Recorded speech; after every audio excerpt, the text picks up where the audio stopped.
Welcome to Jurassic Park. I'm not even supposed to be here today. I'm just a fucked up girl who's looking for my own peace of mind. Welcome to the party, pal. I'll be back. I'll have what she's having. I'm gonna make him an offer again. Here's looking at you, kid. You're gonna need a bigger boat. All right, Mr. DeMille, I'm ready for my close-up. Hello, I'm your host, Jim McClean. Welcome back to another episode of More Than Pixels on a Screen, a spoilerific movie review podcast brought to you by Banter. Said every week, we very rarely talk about the actual movies. There's more Cilla Black nonsense, Liam Neeson references, tangents, and all general kind of silliness, but we know that's what you're here for. Joining me on this episode is my lovely co-host, Adam Neeson. Adam, what's happening? Up the Jim. Oh, the throat's a bit sore. The tonsillitis is back. Tonsillitis is back. You had a little break. We dropped our little Alien Day special when it was myself, Joe, and Gavin Moriarty. You've got that to listen to. If you haven't already listened, stop what you're doing right now. Go back and listen to that. Then come back to this as we prepare for Star Wars Day. That's what this podcast is all built around. Just days.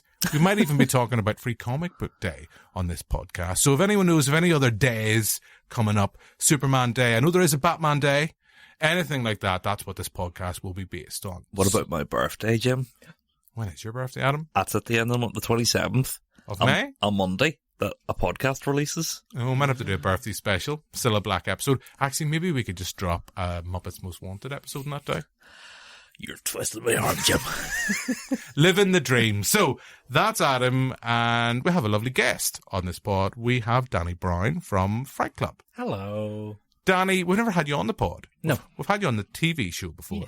Do you want to say for any listeners that don't watch the TV show, they're like, I can't put up with any more bullshit from that Jim McClean guy, who don't watch that, would have missed you on the TV show. Do you want to tell us about Fright Club? Yeah, so Fright Club NI is... You're breaking the first rule because you don't talk about Fright Club. We don't talk about it, but I will for now. Just for now, and then I'll shut up. I won't talk about it no more. But yes, Fright Club NI, we are a horror film fan club that kind of started out doing film screenings in Ballymena, and we still do those, but during lockdown we were like, hey, we can't put on film screenings anymore, what are we going to do? So we decided to just start doing like a movie review show on YouTube. So we every 2 weeks, we're currently on a little season break, but every 2 weeks we pick a film, a horror film or psychological thriller or whatever it might be, and we just basically chat about it, get into the real like deep depths of it, and just end up making silly like references and accents and all sorts of fun shenanigans, myself and Gav Logan, so two wee Ballymena boys just talking about horror films, you know. That's our whole shtick. And you've got a Ballymena reference with tonight's episode because Adam, your big uncle, big screen, a Ballymena one is a Jedi Knight, Jedi Master, because we're going to be talking about the Phantom Menace, Liam Neeson as Qui-Gon. As chicken goujon gin. Chicken goujon with chips, please. Oh, fuck. I'm actually starving. I had a nice ham and cheese croissant before coming in. I know we're not doing banter. Well, not yet. We're not in the section yet, but is there a French word for that, or is it just croissant? Hey, I don't know, Adam, but you know what it is now? What, it's time for banter. Guess what happened this week, Jim? What happened this week? I had a ham and cheese croissant. Croissant.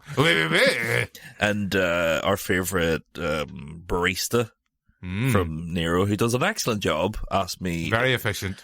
If I wanted any sort of milk, any cow sort juice, of chocolate powder, cream, what else?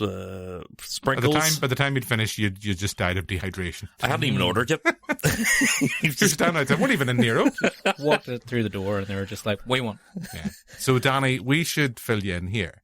So we're not allowed to talk about banter of the specific kind because a certain comedian in Northern Ireland has that copyrighted. He has copyrighted that. So that's why this is banter of the non-specific kind. Yeah. So have you had any banter of the non-specific kind? Not movie related, anything just generally? Just non-specific banter. If you get too specific, you kind of get into troublesome area. Yeah. Fallen down any holes recently?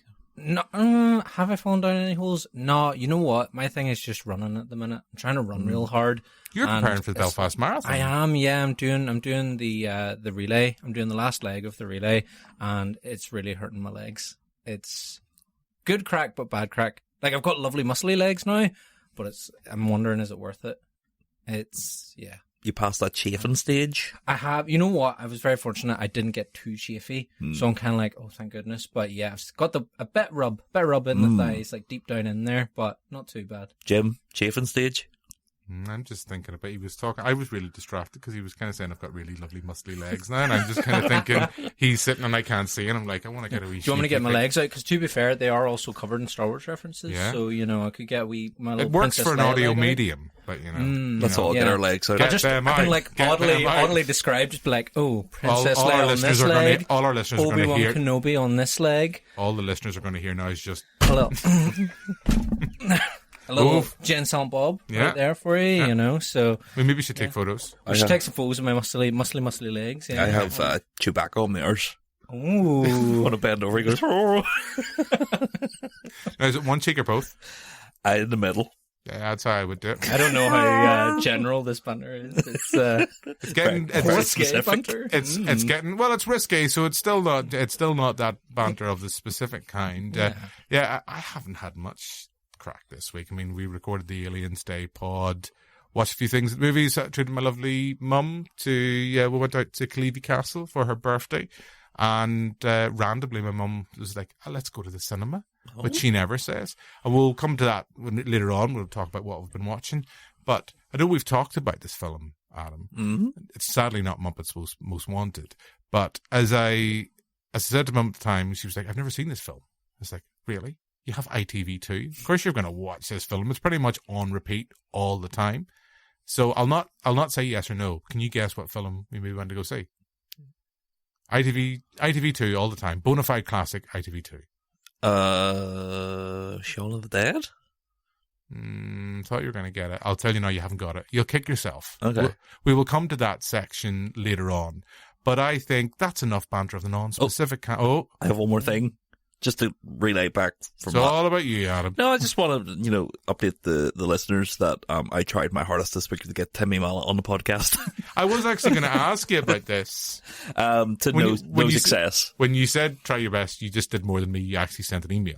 I sent an email, a DM on Twitter and Instagram, and just when he was putting up messages, was like, go on the podcast. Please come and talk to us. But no Mallet. My mate Jim loves you. No Mallet.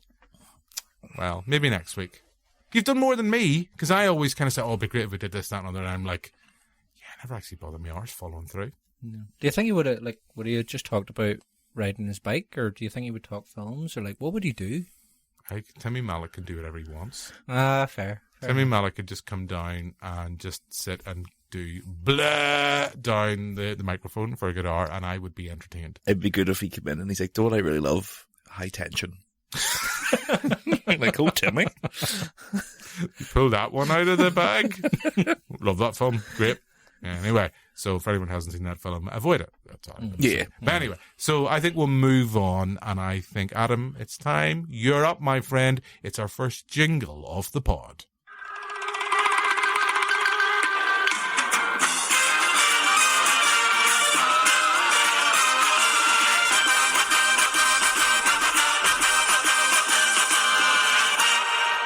It's straight from Hollywood. It's movie night. Hollywood with one L from County Down.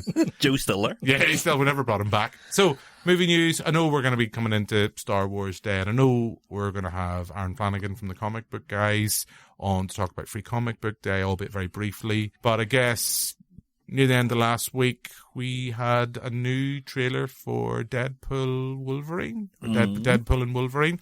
I was kind of confuddled for a second. I thought it was going to be like the Godzilla Kong thing. It's like Godzilla X Kong. But apparently in gamer slang and stuff, you don't say the X. You just say Godzilla Kong. That's, that was my new bit of hip and happening thing I learned this week. But yeah, new trailer. As seen as we went to record, Adam, you were very negative about this. As someone who was very excited about Joker, Folie à Dieu, last week, and then it's just a lie. now all you can think about is the croissant. You were excited about that. I say, ironically, you weren't very excited about this. No, again, like I've spoke about it before, Sean Levy as a director is just mocked me. It's such a flat But trailer. muck can be nice sometimes. I'm talking about not like mud. I'm talking about poo poo. Oh.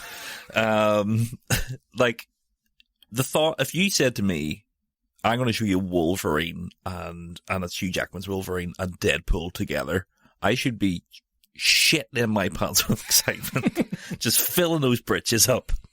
But literally, this trailer just shows you a slow motion shot of them walking out into a street. And I was like, oh, something fun is going to happen, or something epic is going to happen. Nah, they just walk out. There's a Rob Liefeld joke in the background about feet, haha, isn't that fun? There's some cameos, who cares? Big Ant-Man skull, who gives a fuck? The X-Men are dead. I see Logan. I don't care. They jump in a hole, but the shot isn't centered. It's off to the left. Is there somebody CGI-wise they've edited out? Who cares? Center that shot CGI-wise, please, because it looks like dog shit.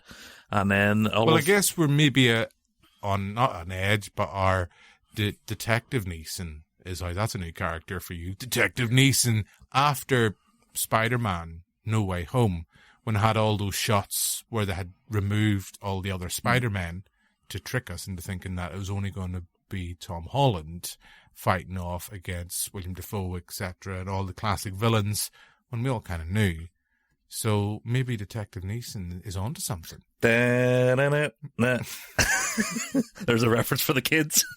I'm picturing more like an Inspector Clouseau kind of thing. I can be your kiddo. I think there is a female Wolverine. I just, it's even like the swearing in the trailer was like a 14-year-old boy being like, yeah, fucking, he said the F word. Like whenever Jackass first came out, and I asked my dad, could I say Jackass because I said Jack Bum? And he's like, you can say Jackass. And then for the next week, yeah, because I was like, oh, ass is a bad word. You were like, you were like, hi, I'm Adam Neeson. Welcome to Jack Bum. Well, see, I'd never actually seen it. The only reference I had for Jack Bum was, do you remember on UTV whenever they would... Oh, can we make this a YouTube series? Jack Bum? On UTV, they used to have this blonde lady on that would review movies. Yeah. And she worked in Sainsbury's. Not that I was a stalker. It's just that when I was a kid, I'd go into Sainsbury's and be like, she said Eternal Sunshine was shit. But I remember Frank Mitchell being like, so what's this Jackass movie? And they showed a clip of Johnny Knoxville with the rocket skates. And like fucking 7-year-old me was like, this is the best movie ever made. In your 30s, you still feel that? It's still great. Watched it last week, give it a good review. But yeah, this trailer just, the effing and the jeffing doesn't do it for me. I want actual jokes. And maybe it's just a badly cut trailer, but Sean Levy's track record, I went on my letterbox and I was like, let's look at every movie I've watched of his, and I've watched most of them. None of them are over 2 stars. Adam Project, dog shit, Free Guy, I'm gonna be sick. All of the fucking Night at the Museums, fucking suck my dick. Don't remember that one. Is that when Robin Williams like, even I've had enough, mate? My friend actually gave me a mug. No, it's like a stein, and on the back of it, it has a quote, and it's not attributed to anybody. And I was like, "Who's that quote from?" And he's like, "It's what Robin Williams says at the end of the first Night at the Museum." Did you not get teary at that? No. I appreciated the sentiment, but also I was like, "What?" And did he like intentionally do that for you, or was it just something that he randomly picked up? He was like, this is the same guy that also sent me a letter when I won a couple of awards for my movie recently. He sent me a letter in character of Ronald Reagan that was written like the letter from Hateful Eight that Samuel Jackson has from Lincoln. He sent me an in-character letter from Ronald Reagan telling me how well I'd done. That's a good friend. It is a good friend. Yeah, the creepy thing is that Danny doesn't actually exist. Oh, okay. He's just like Harvey, a big massive rabbit, and that's how the character has evolved. I posted it to myself like Mr. Bean at Christmas. You knew you were going to win those awards. So, yes, Danny, I'm not as, I'll be honest, I'm not as negative as you. I don't think the trailer's great. I think the whole sweary effing and jeffing just harks back to me my problems with the first Deadpool movies, and it's like, oh, we're a 15 certificate, we're so kind of edgy. It's like you're just throwing a few more F-bombs in. There's nothing really there of any substance to make me feel. It's like you mentioned Logan is like, right, I'm a supposed adult, I'm 42, mental age 5, but 42-year-old me, or whatever, how old I was when Logan came out, there's a film that, as much as it is an X-Men movie, it's about dealing with terminal illness, and it's dealing with adult subject matter. And yeah, it's still fun at times, and yeah, it's still gruesome and nasty when it needs to be, but there was a film I wanted. So I know Deadpool was never going to be that type of film, and I guess it's just like they're showing off a bit more than the fact that we're part of the MCU, but it's still the same old Deadpool. And they make the whole joke about, we can do whatever we want, we can say all the swear words, we can't talk about Coke. I did kind of laugh at that, though, I'll not lie. But are you excited about this? Because we had you on the TV show. We were talking albeit very briefly about this because it had just come out when the TV show was recorded. Yeah, I'm buzzing. I'm buzzing for it. Sounds I it, mean, mate. I've got, yeah. Really sorry, sounds it. I am buzzing. I'm really excited really for it. buzzing I'm about sorry, that. I can't get any more Hey guys, excited can't wait than to this. talk about Phantom Menace. Can I come on and cosplay and talk about it? I am absolutely fucking static, guys. I'm here to talk about Star Wars. And that's it. You know what? We're not here talking about anything else, just Star Wars. Let's get to it. No, I am excited for Deadpool Wolverine. I mean, I've got them tattooed on the arm as well. And like, I think I can agree. I think the language and stuff, I think that's where Deadpool does kind of let itself down, is that it is almost kind of appealing to teenage boys as we loved Jackass when we were teenagers. Jack Bum, please. Jack Bum. But like, I think I'm hoping that it's got a bit of substance too. I think that was the difference between like Deadpool 1 and 2, was that Deadpool 2 had that wee bit more substance, but then I don't think as many people liked it because it wasn't as like goofy and like fourth wall breaking and just like silly I think shenanigans. I remember, did we talk about this, Adam, when I kind of talked about Deadpool 2 and all that sentimentality that's kind of in Deadpool 2, which I don't mind, but I think at the time I felt it didn't feel true to, albeit my very limited reading of Deadpool. And I think you corrected me in the fact that Deadpool, from the source material, the comic, does deal with kind of heavy material, does get sentimental at times. So I'm just always happy to kind of say when I stand corrected. So I didn't mind that aspect. I just was like, oh, this feels very much like a Hollywood version of Deadpool. Like Ryan Reynolds is trying to like, let's pull on the heartstrings a little bit. I still say all this about how I'm not excited. And then there's an 8-year-old person inside me, not literally, who just gets really excited when we see Wolverine in the classic cartoon comic book yellow outfit. I said it at the time on the TV show. I wish they'd held that back for the movie itself, because that would be great. Imagine like the whole way through the film, and then the final sequence, it's like, right, suit up, throws on that. Fucking unreal. But I think, as we mentioned, the TV show, just with set photos and stuff, something like that was always going to get leaked. But even, did that get either of you excited? See the final reveal of, because it's been teased, it was teased in the teaser. We didn't really see Wolverine, just his silhouette. But now we're kind of seeing the full classic animated X-Men Wolverine costume. I did a little bit of pee did come out. I think I'm excited because of the 97 series. So the X-Men 97, I'm wondering, I don't think they'll fully try. I don't think X-Men 97 is going to lead into Deadpool in any sort of way. But I think if there was like a nice little bit of like taking something from 97, like they kind of did with Doctor Strange, Multiverse of Madness, and they had like that sequence where they're slipping through all the realities, and we got to see a bit that was animated like the X-Men series. If they do something like that, I'll be like, sweet, super cool. But I was more excited to see all the old like Fox movie X-Men back. I know you're kind of like, oh, other X-Men, fuck them. But like, I was excited. I was excited to see that they managed to get a lot of that kind of like old school cast back to come and play their parts again. I think I'm excited for the prospect of Fox's X-Men making a wee bit of a comeback through that. Okay. Adam, I know we're going to move on, but just not even get you slightly bit excited? No, I love the X-Men so much in the comics and in the cartoon that this being their first jump into the MCU, unless you watch the Marvels post-credits scene. Nobody watched that. No, I just, was kind of not that I was hoping for more, but I suppose I just can't wait for the Maxi to join the MCU. Like, I want to see the proper teams. I want to see Kitty Pryde and Storm and, everybody done well. And, I still kind of want all the older actors back, though.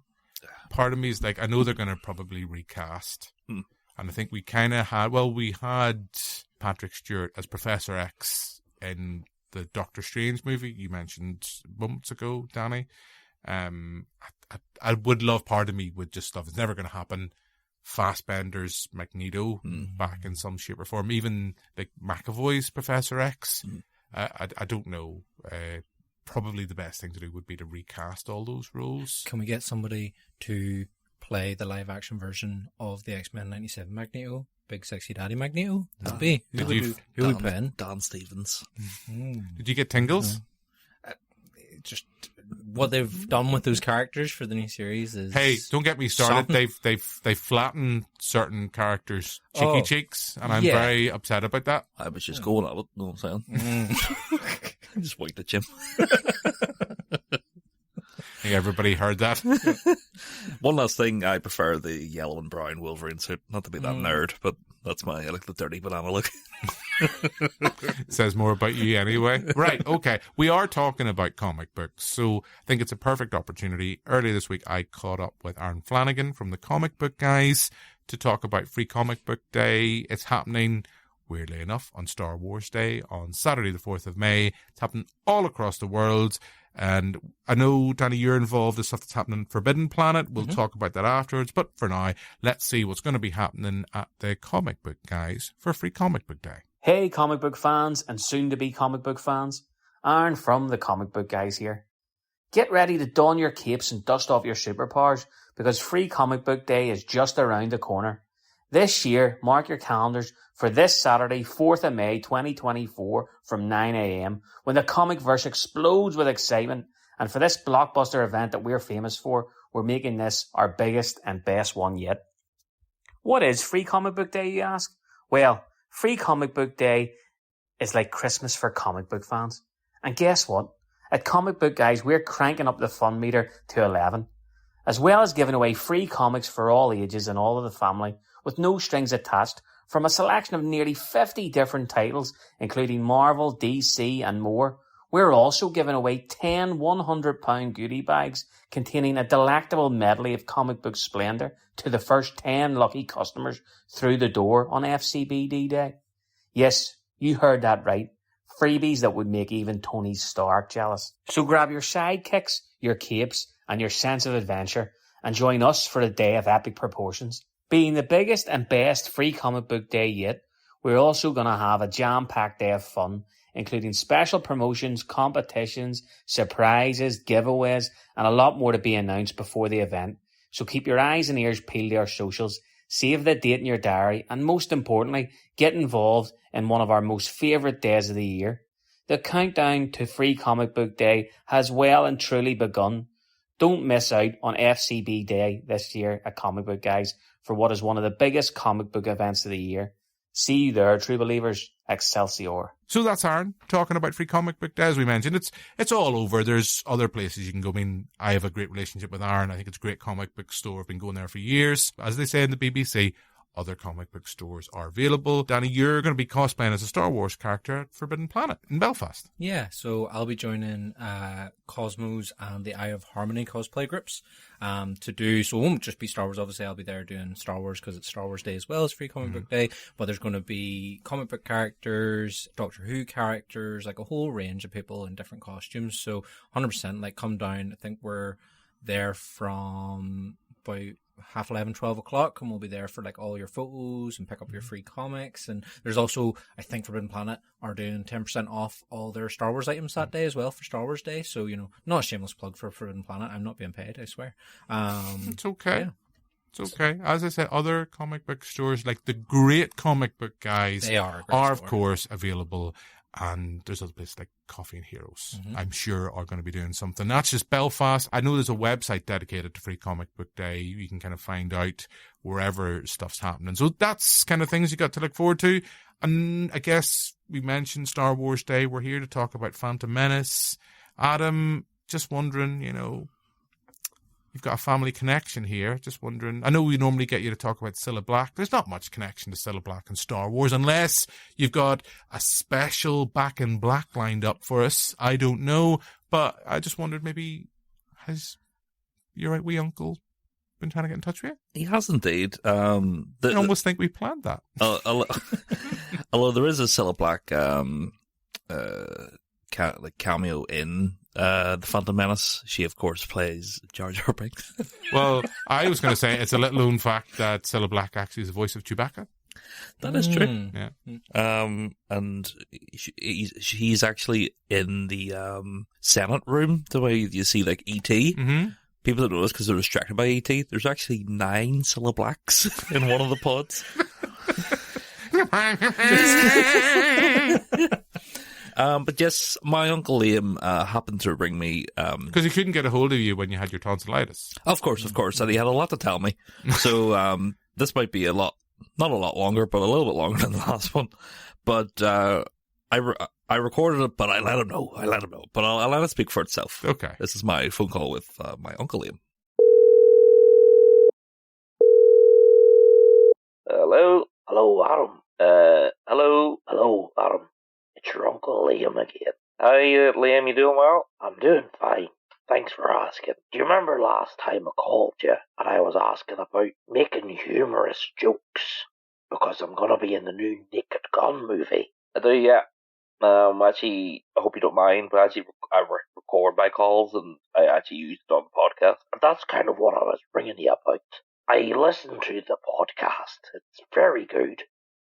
That Jim one, he is, he's got a voice that could make even my testicles jump. And you should see him in the studio, Liam. He's a damn sexy man behind the boards. Well, brother, I could believe it. Anyway, I was listening and I heard Martin Scorsese come in, and I thought you must be having guests every week. Actually, Liam, it's not the Martin Scorsese, it's a Martin Scorsese.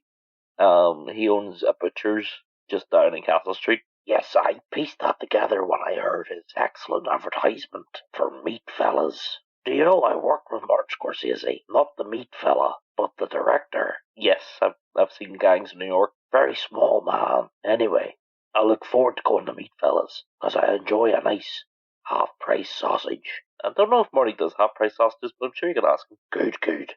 Anyway, I heard you talking about Naked Gun, and I just wanted to let you know that we have a new co-star in the movie, and it's Pamela Anderson. Do you know her? Yeah, of course. Very famous woman, Liam. Why are you asking? Just wanted to brag, very good-looking lady. Big set of norks on her. Yeah, okay, Liam.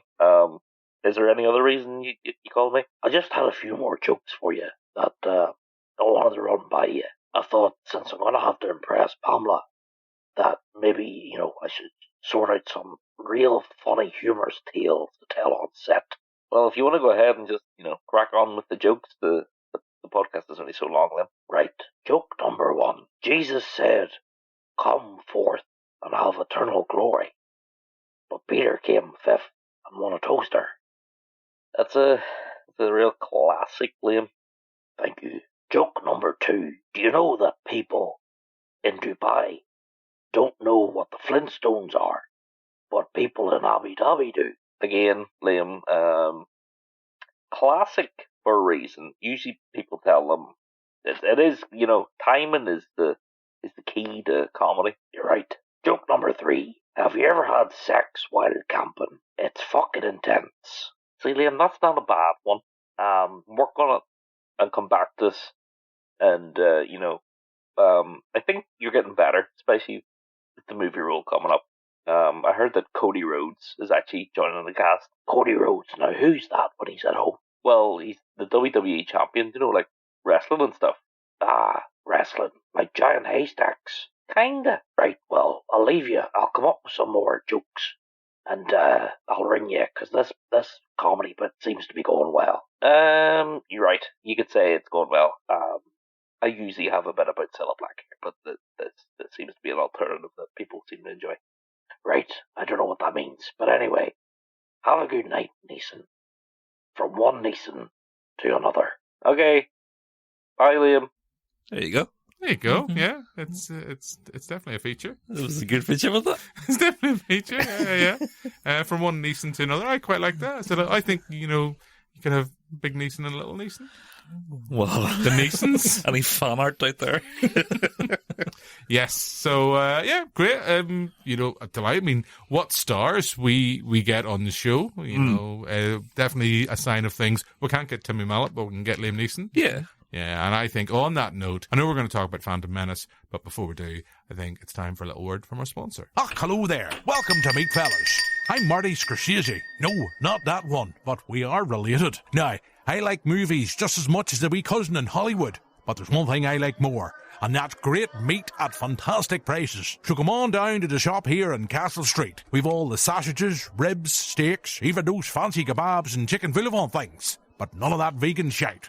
So, I'm Marty Scorsese. We don't do any of that promo code nonsense here at Meat Fellas. If you're listening and you want enough meat to get you sweating, get down to the shop here and just tell them Jim and Adam sent you. So that's a word from our sponsor, Mr. Scorsese. No, not that one. And the great butchers that is Meat Fellas here on Castle Street, just stone throw away from where we record, but don't throw stones. Marty would like that. Yesterday's meats at today's prices.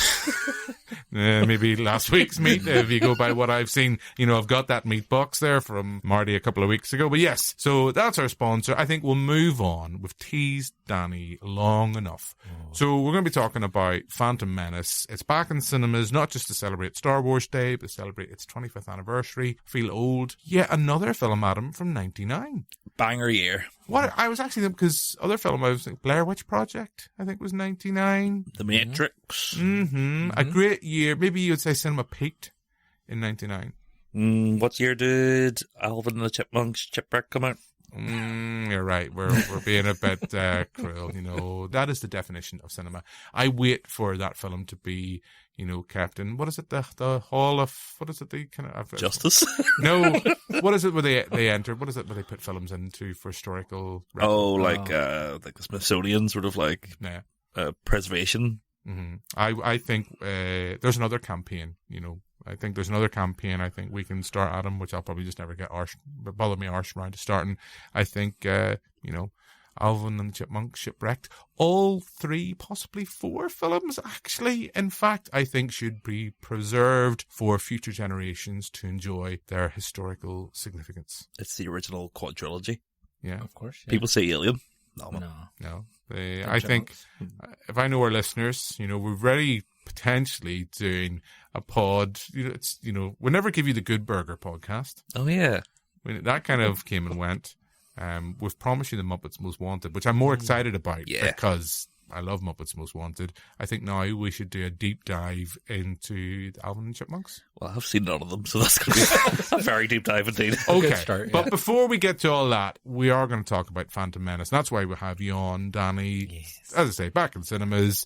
But before we share our thoughts about the film, and yes, they will be spoilerific, but it's a 25-year-old film. Get over it, kids. I think we'll play a clip. Are you an angel? What? An angel. I heard the deep space pilots talk about them. They're the most beautiful creatures in the universe. They live on the moons of Viego, I think. You're a funny little boy. How do you know so much? I listen to all the traders and star pilots who come through here. I'm a pilot, and someday I'm gonna fly away from this place. You're a pilot? Mm-hmm. All my life. How long have you been here? Since I was very little. 3, I think. My mom and I were sold to Gardula the Hutt, but she lost us betting on the pod races.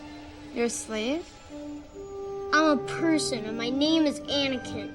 So that's got of Phantom Menace.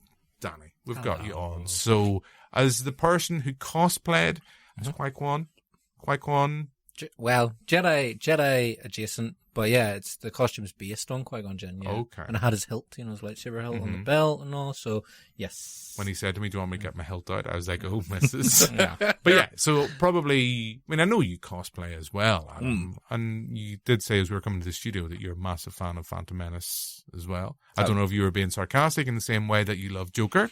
I don't know. I genuinely love Star Wars with all my heart. Okay. Like, I'm very excited for this episode. Okay. We're all excited about this. So, episode 1, 99, as we said in the TV show, Empire Magazine, I'm pretty certain I'm getting this factoid right. They voted the teaser trailer, the original trailer for Phantom Menace, the greatest trailer of all time. In the fact that it's like, you've got all these years of excitement, people who were young when the first Star Wars came out, grew up, had kids, they passed on that love, and then Phantom Menace. George Lucas, he teased the prequels for years, finally gets round to making them. 99 gets released, and I think it's fair to say the response at the time was meh. Nobody liked Jar Jar Binks. No. Nobody, I don't even think now. I know, because I know the movie has been kind of reevaluated over the years. I don't know if the love for Jar Jar Binks has been reevaluated. Oh, Danny's ready. I would say it has. I would say it has because of Ahmed Best. So Ahmed Best, who plays Jar Jar Binks, obviously kind of made a big comeback with the like Padawan show that he did for Disney, and then he was his Jedi character then in the Mandalorian series. So I think people have kind of like warmed to Jar Jar a wee bit because we've got to know Ahmed a bit more. And I think have we? I think, you know what, we rewatching Phantom Menace for this and for the TV show. I was like, fuck, Jar Jar is annoying, like, but if you look at so sorry, oh, me clumsy. Bombad Jedi. That was more Yoda than Jar Jar. What? But yes, I think episode 1, he's so silly and he's so goofy, but then they do tone him down a bit for like 2 and 3, and ultimately he is the reason we have the original trilogy. Well, it's true. It all kind of falls in. He's the domino effect. Yep, he is the one that Palpatine puts in place to knock the whole thing down. It's all down to Jar Jar and his robot chicken verified. He's actually a Sith Lord himself, if you've seen that. Yeah, he's actually pulling the strings. He's the actual Sith Master. Muy, muy. And of course, Danny, that canon-wise, Jar Jar becomes a terrible street performer that kids bully. Yep, they all bully him. And have you seen again? I don't know. I don't think it's canon, but have you ever seen the little short comic strip where it's like Jar Jar being like kicked out of the community and basically implies that his dad like kills himself over the head of it? His dad was in the Ra. Did you hear Jar Jar Binks' dad was in the Ra? I'll Jimmy Binks. Yeah. Your ma sells Avon and his dad's in the Ra. Get him out the fuck. Yeah. I think Jar Jar's alright. I have to say, rewatching it annoyed the fuck. Well, he's not the most annoying character in Phantom Menace. I'm sorry. I just have a thing. I fucking hate Jake Lloyd. And I don't know. I'm sure he's a lovely guy in real life. I don't know personal what he's kind of got up to, kind of post being the annoying fucker in Jingle All the Way, and then the annoying fucker as young Anakin Skywalker in Phantom Menace. I don't know what else he's done in his life. He annoys the fuck out of me in both those movies. And I think it's because I hated him in Jingle All the Way. I came in going, oh, there's that wee fucker. We just wanted a Turbo Man. He wanted a Turbo Man. Well, fuck it. So Christmas is not all about capitalism, you greedy little shite. You'll get your fucking Master System or whatever it is, or Turbo Butt. I don't know. I'm trying to think of something else. As a Turbo Boy, you'll get Turbo Boy and you'll like it. The knockoff, rip-off. Your dad went out and got it. Fuck up. Right? And he's just, I don't know. It's a bit like when you first watched the first Harry Potter movies. The way it's like, it's probably the way he's been directed, in the sense it's like, right, we just want you to react to this. Like, oh wow, what's that over there? You're beautiful. Yippee! It's like when you watch the first 2 Harry Potter movies, instead it's like, right, we want you to look at this here, there's a monster here, and you want you to go, It's very wooden, but then a lot of the performances are wooden. I was actually surprised rewatching it. at just how wooden Natalie Portman is. Are you telling me that George Lucas isn't a good director of actors? I simply do not believe you, Jim. I don't know. I think, I will say, if Bill Taylor was here, Bill Bullshit Taylor was here, he would very much be in defense of the prequels in its entirety, because he will say they're original stories as opposed to what we got with the Skywalker trilogy, kind of the more recent one, the sequel trilogy, I should say. There is at least an attempt to kind of tell that story. It's just a bit bogged down. I love what George Lucas represents, and he's someone who understands the spectacle of cinema and knows kind of like, you know, we want over-the-top lightsaber battles that are choreographed to within an inch of their life, and we know later on we want to see just wee Yoda in a lightsaber with his wee mini lightsaber. We all that, but we'll get to that. But I don't know, some of the performances are wooden. Probably the one who's probably having the most fun is probably your uncle, Big Liam. Yeah. There's always a bigger fish. Him and McGregor seem to be having the crack. McGregor grows into it. Mm-hmm. Well, so does his wig. McGregor grows into it. I think in the first one, he's kind of caught at the very start. So when they're kind of coming to, isn't it the Viceroy? They're coming for the negotiations. I can promise you this thing. Negotiations were short, master. He's kind of caught between doing his own thing and doing an impression of Alec Guinness. Yeah. And I think as those three movies go on, he does more of his own thing. You were the chosen one! Another happy landing. Yeah. Hello there. Hello there. Hello there. I think with like Obi-Wan, like rewatched him for this, I was like, Obi-Wan's kind of an asshole in the first one. Yeah. Like, he's kind of a dick. Like, what other, like, bumbling life form have you brought on board? You know, he's kind of a bit of a dick. Constantly just kind of coming, come on, Qui-Gon, what the fuck are you doing here? Why are you bringing so many shenanigans around us, Qui-Gon? But just like, kill the boy, master. yeah, fuck him. Who needs him? Choose one my hole. But yeah, I feel like after the death of Qui-Gon, that's when we get Obi-Wan, like proper Obi-Wan. And I'm saying as someone who loved the Obi-Wan series, I know it was pure fan service. I get that. Sometimes I can be that person where I can sit in the fence and look down and go, yeah, I know this is cynical, but also there's part of me, it's like, yeah, it's also Obi-Wan back. And it's fun. And there's lots of stuff to kind of the Clone Wars and kind of all the animated stuff. But yeah, I think he grows into that. I don't think Natalie Portman never really does until she died because she was sad. Yeah, she never really gets a chance, and especially with Queen Amidala being such a stoic role, and the fact that, you know, they have Keira Knightley, obviously being assistant. Decoy? Yeah, the decoy queen as well. It's kind of like a Princess Jasmine sort of deal where, you know, she wants to be with the people. And there's definitely stuff to mine there, and there's stuff that's been mined there in like extended lore and books and comic books. It's weird though, I find it, because I think Natalie Portman's a great actor. Oh yeah. I think she's fab, and it's a bit like, well, she's starting out, so this would be probably your first really big major role? After Leon? After Leon, I suppose, yeah, of course. You know, hit myself in the head for that one, Jim. But you think what a great performer she is, and it's almost like she's just going through the motions. Yeah. And yeah, I always forget Keira Knightley's in this. But then do they dub Keira Knightley's voice with Natalie Portman? Or it's just weird because her voice, again, is so really ultra wooden.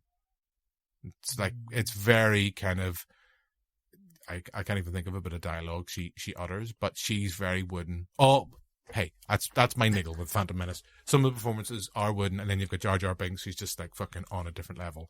And then, hey, you get Samuel L. Jackson and Frank Oz, isn't it, voicing Yoda? They're having a ball. Yeah. Of course, if you see the original version, we had Puppet Yoda. Yeah, well, that's why I said on the TV show, I was like, hey, I wonder with these 25th anniversary screenings, are we going to get Puppet Yoda or CGI Yoda? What are we going to get? The trailer shows CGI Yoda. Nah. I know. No. It's going to be CGI, I guess that, because I think they've definitely polished and been tweaking, because some of the special effects, there's times it looks a bit meh still, or just it's off its time, and other times it's like, oh wow, that actually stands the test of time really well. And I wonder, have they been working at them and tweaking them, because I know they still kind of alter, Disney still do that. Yeah. And I guess we had the 3D re-release of Phantom Menace when they were all going to do that, and then they didn't. Yeah. There was some tweaks in the 3D one, if I remember. I think so. Something with the pod race, there was a wee bit of tweaking. Amped up the noise of going no. The pod racing sound effects are the best thing. I know. And the whole thing, there's like iconic sounds in each of the prequel films. Pod racing sounds from episode 1. Mm-hmm. The sonic booms in episode 2. Oh, the whams. And then, I don't know, what's the iconic sound in episode 3? Hello there. Probably the like humming. What? General Grievances. Oh, hello there. General Grievances just coughing. Yeah, his asthmatic cough. Yeah. His big chicken walk. I'll tell you one now, an iconic noise I always think of from Revenge of the Sith. Not just when he goes round and kills all the younglings. Mr. Skywalker. No, I'll tell you now, a great sound from Revenge of the Sith is when Christopher Lee's character's killed. Yeah. The sound of the lightsaber. And it kind of echoes and reverbs. Yeah, it's amazing. That is nice. No, you know what it is? Talking about Padme dying because she was sad. She was big sad. Is the wee robot that's like making the robots. Ooba. Ooba. And we're even forgetting the ultimate bit. Which is pretty bad. Yeah. Kind of like the Frankenstein's monster moment, and it's just very cheesy. Yeah. Have you seen the edit where they add in episode 1 Anakin's yippee over that? Pretty great. I need to see that. Because it's weird, because with, who's the voice of Darth Vader? Why is it James Earl Jones? Yeah, sorry. With James Earl Jones, I know with the Obi-Wan series, and even, I don't think with Rogue One they didn't. They've kind of used AI to tweak his voice, because in Rogue One he's an old man. Yeah. And it's like he makes a joke. He makes a forced joke about don't choke on your aspirations. Like, that's like your fucking granddad talking about that. But the voice is iconic. It's just a shame that's that. But that's Revenge of the Sith. Mm-hmm. We're not even anywhere near there. We've got to go through the shit show that is Attack of the Clones, but I think is the worst of the three. Yeah. Phantom Menace, when it was released, obviously not with you two. So I would have been about 15, 16 when this was out, probably taking a girl on a date. Hell yeah. Because that's what I do. When I go on a date, actually, I'll tell you, no, I didn't take a girl on a date. I went with my mum to see Phantom Menace, and I remember her kind of very vividly, like, watching it and kind of turning to me going, do you actually like this? Are you gay? do you like this? I think I'd actually be happier if you were just gay. Do you really get this? What the fuck was this all about? I at the time was like, it's fine. It had that impossible job of living up to all that expectation. As I said, it's been reevaluated since, without a doubt. But it was fine. Mm. I still think the real shit show is Attack of the Clones. It's a mess of a movie. And I don't want to go off. I've just told myself off for talking about Revenge of the Sith. I don't want to go off and talk about Attack of the Clones. But Phantom Menace, I still think it's a bit baggy. Some of the performances are a bit wooden. It is long. But you've mentioned, like, the pod racing sequence is fab. Mm-hmm. And the whole finale with Darth Maul is great. Yeah. Mm-hmm. Probably up there, one of, if not the best lightsaber battles. Mm-hmm. I do think the prequels, they're a little bit over choreographed. I think I said at the time, like in Force Awakens, when we get that fight near the end, where it's just raw and it's all emotion, and it's not like flip flop all over here. It's not like a video game, that thing. But you've also got John Williams' Duel of Fates in the background, and you're like, oh, I'm rigid watching this. So I didn't really give you as much to jump on there. Phantom Menace, Darth Maul. Well, I think I said this in the TV show, whether it made the cut or not. Darth Maul, ultimately, I know we've got the comic book and the animated series lore and how that's retconned. Bit of a wasted villain. I think, he gets that iconic moment, but I think he deserved to be a villain throughout the three films, as opposed to essentially what you get is villain of the week in each movie. You've got kind of General Grievance, Count Dooku. You'd kind of argue Louis there for the third one as well. But I would have rather had Darth Maul in all three films as opposed to just one iconic moment.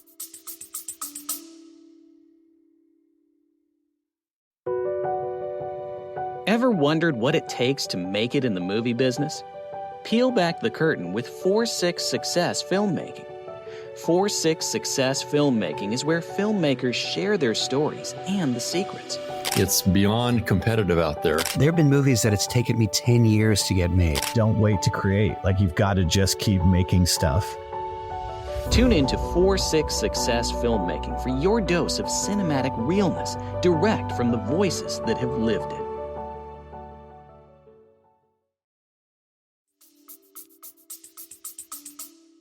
Yeah, I think the fight is meant to be 3, swordsmen at the top of their game, having a scrap, and I know it's like the trailer moment of the teaser where he's like, "At last we will have our revenge."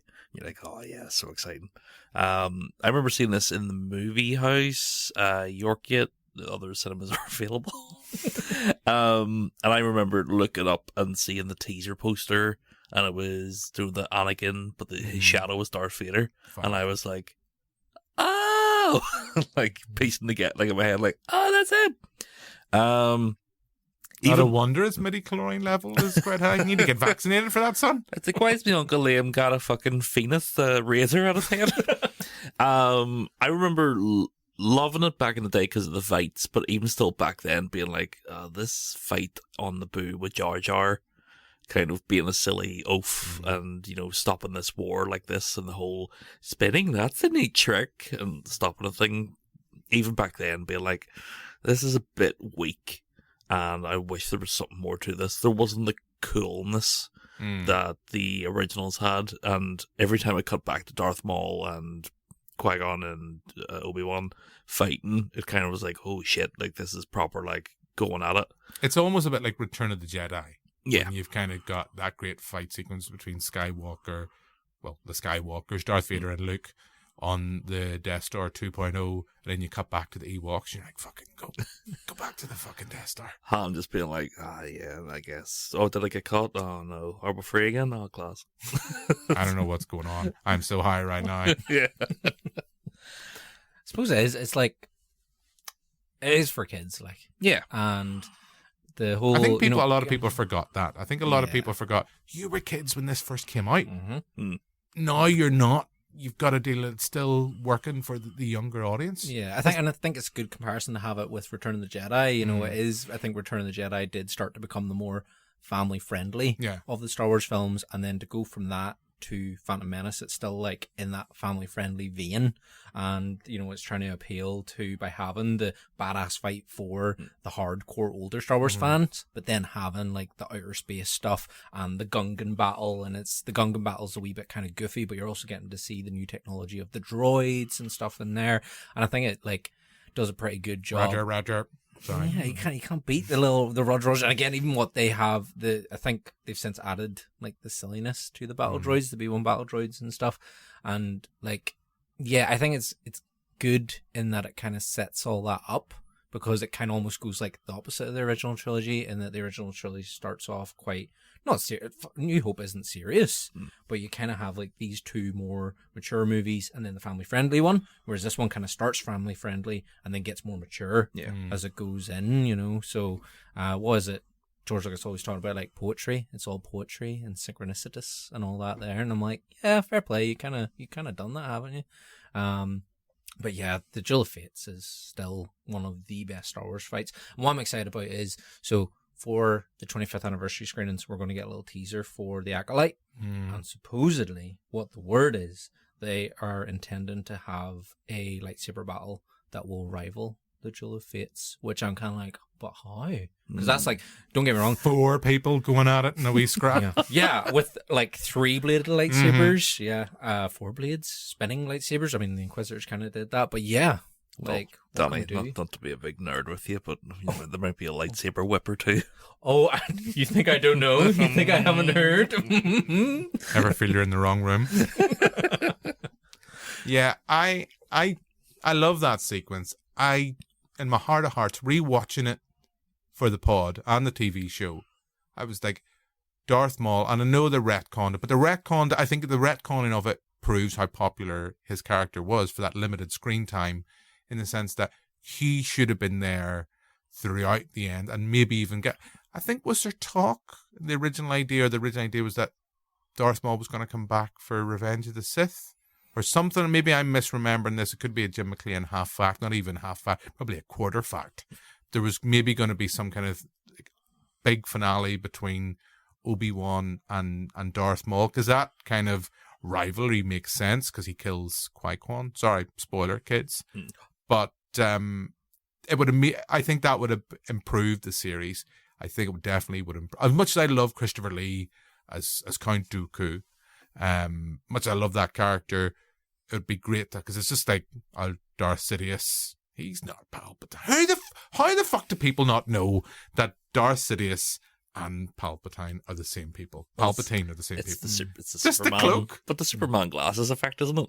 Yeah. They've both got the same chin. No, his wrinkle, it gets deeper. The chin gets deeper, bullshit, the wrinkles Danny. get deeper, Bullshit. the hair goes... Is it like a Jedi trick, though? Is that... Or a Sith trick? Is that what it's like? You will not... Isn't it that the Jedi are so... not oblivious, but are so like...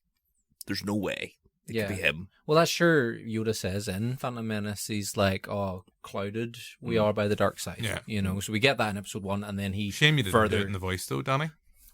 Clouded we are by the dark side. That's better. But yeah, it's like that there, I think, is then further sort of explained by him in Revenge of the Sith then. So it's kind of... Thankfully, they drop all the midichlorians. They dropped the midichlorian, but it's coming back.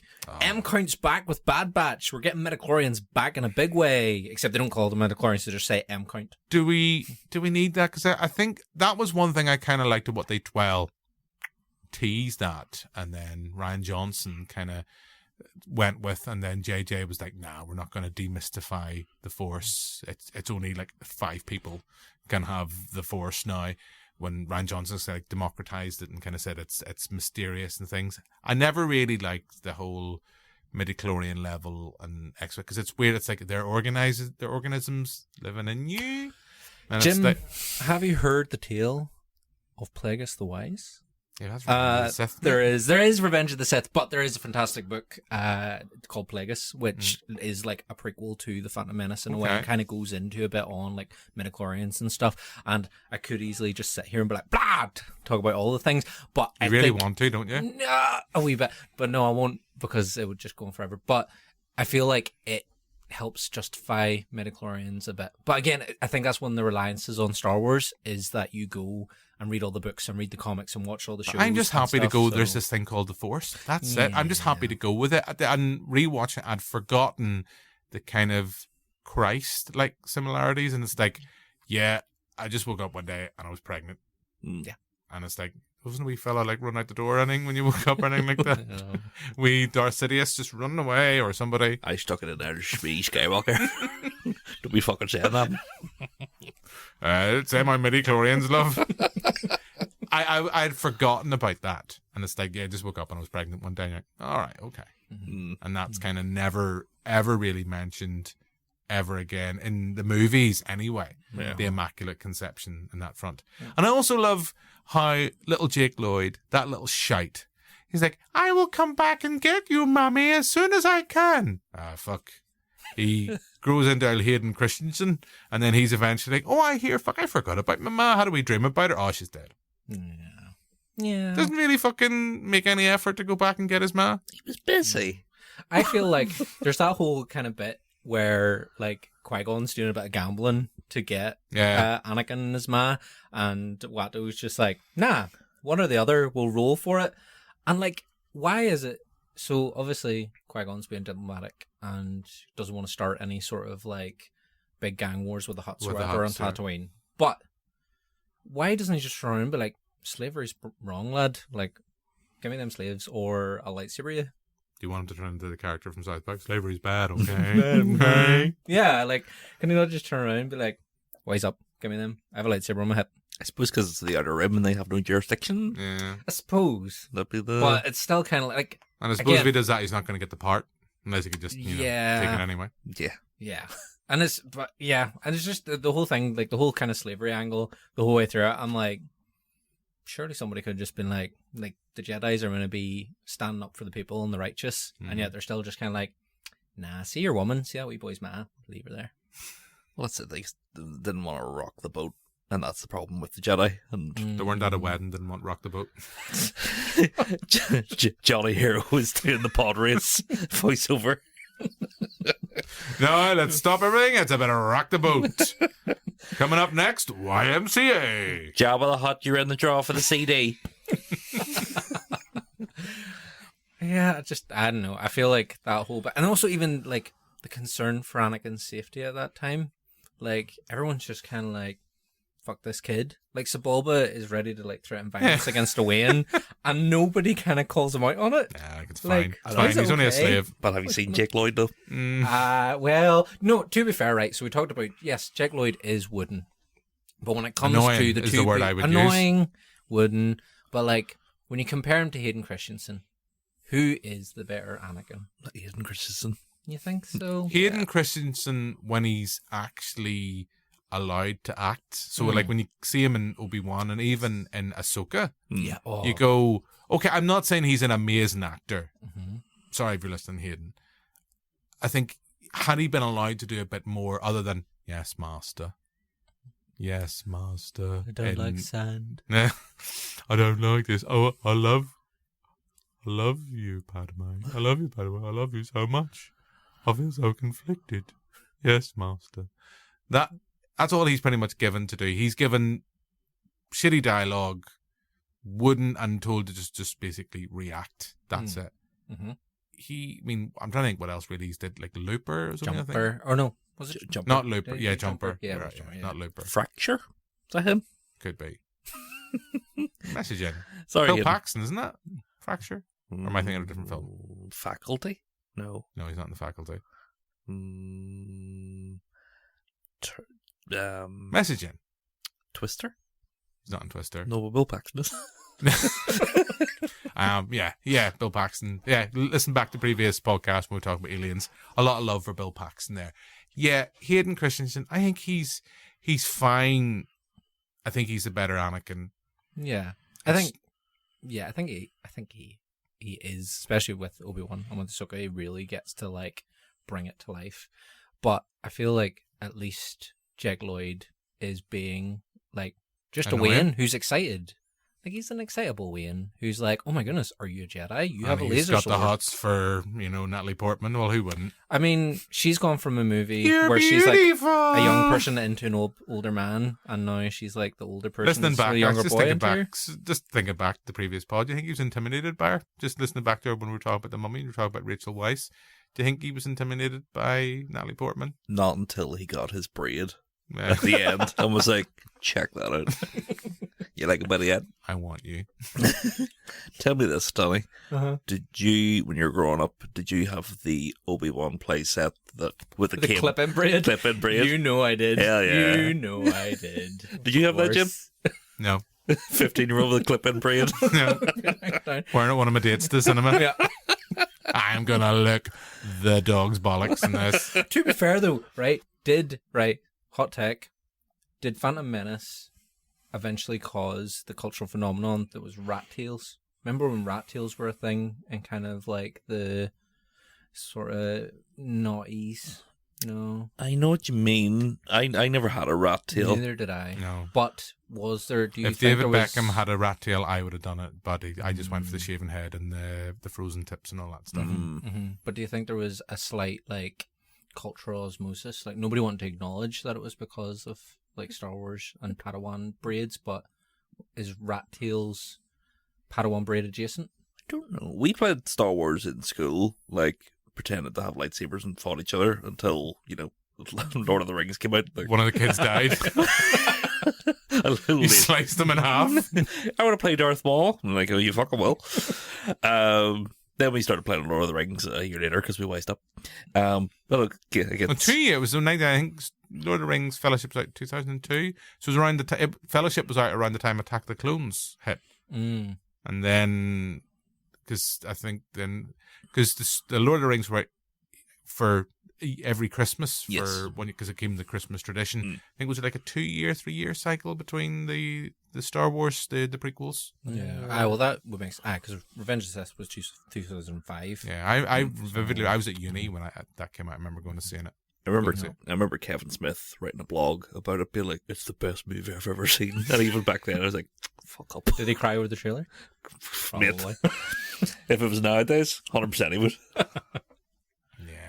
I don't know. I mean, yeah, I don't want to descend too much into the Revenge of the Sith and Attack of the Clones. We might have to do, for those anniversary screenings, we might have to bring you back, Danny, and talk about that. Yeah, okay. Anything else you kind of want to talk about? I know we're going to move on to generally any other business and any other movies you've been watching.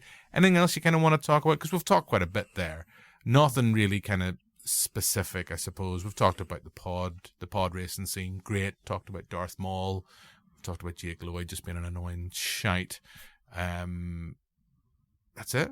Can we talk about, so have either of you ever heard of the EOP Reddit post? No. So the EOP is, whenever Liam and Qui-Gon, Uncle Liam, and Jar Jar and Padme are like walking through the like pod racing pit, and everyone's like getting ready, and Sebulba's getting like massaged by two Twi'leks and kicks all one of up them. there, and kicks one of them, yeah, because he's an asshole. But there's that bit where Jar Jar looks over at like a wee four-legged creature called an EOP, right, and it farts and looks back at him. Yeah. Have you ever seen the Reddit post about that particular moment? No. Would you like a dramatic rating? Yes, please. Please. Anyone else find this scene really hot? When this alien farts at Jar Jar, the alien just looks so feminine and sexy, and the way it farts and turns to him to flaunt it, like it's inviting him to get closer for the next one. I first watched this movie when I was very young, and I have masturbated to this scene so many times. Oh, no. And then the comment below is, every day humanity strays further from the light. How old were you when you wrote that, Danny? No comment. Every time I see that scene now, I think of that Reddit post, and I just can't. Like, I'm gonna have a big wank. I'm not gonna be allowed in the Odeon anymore after this screening next.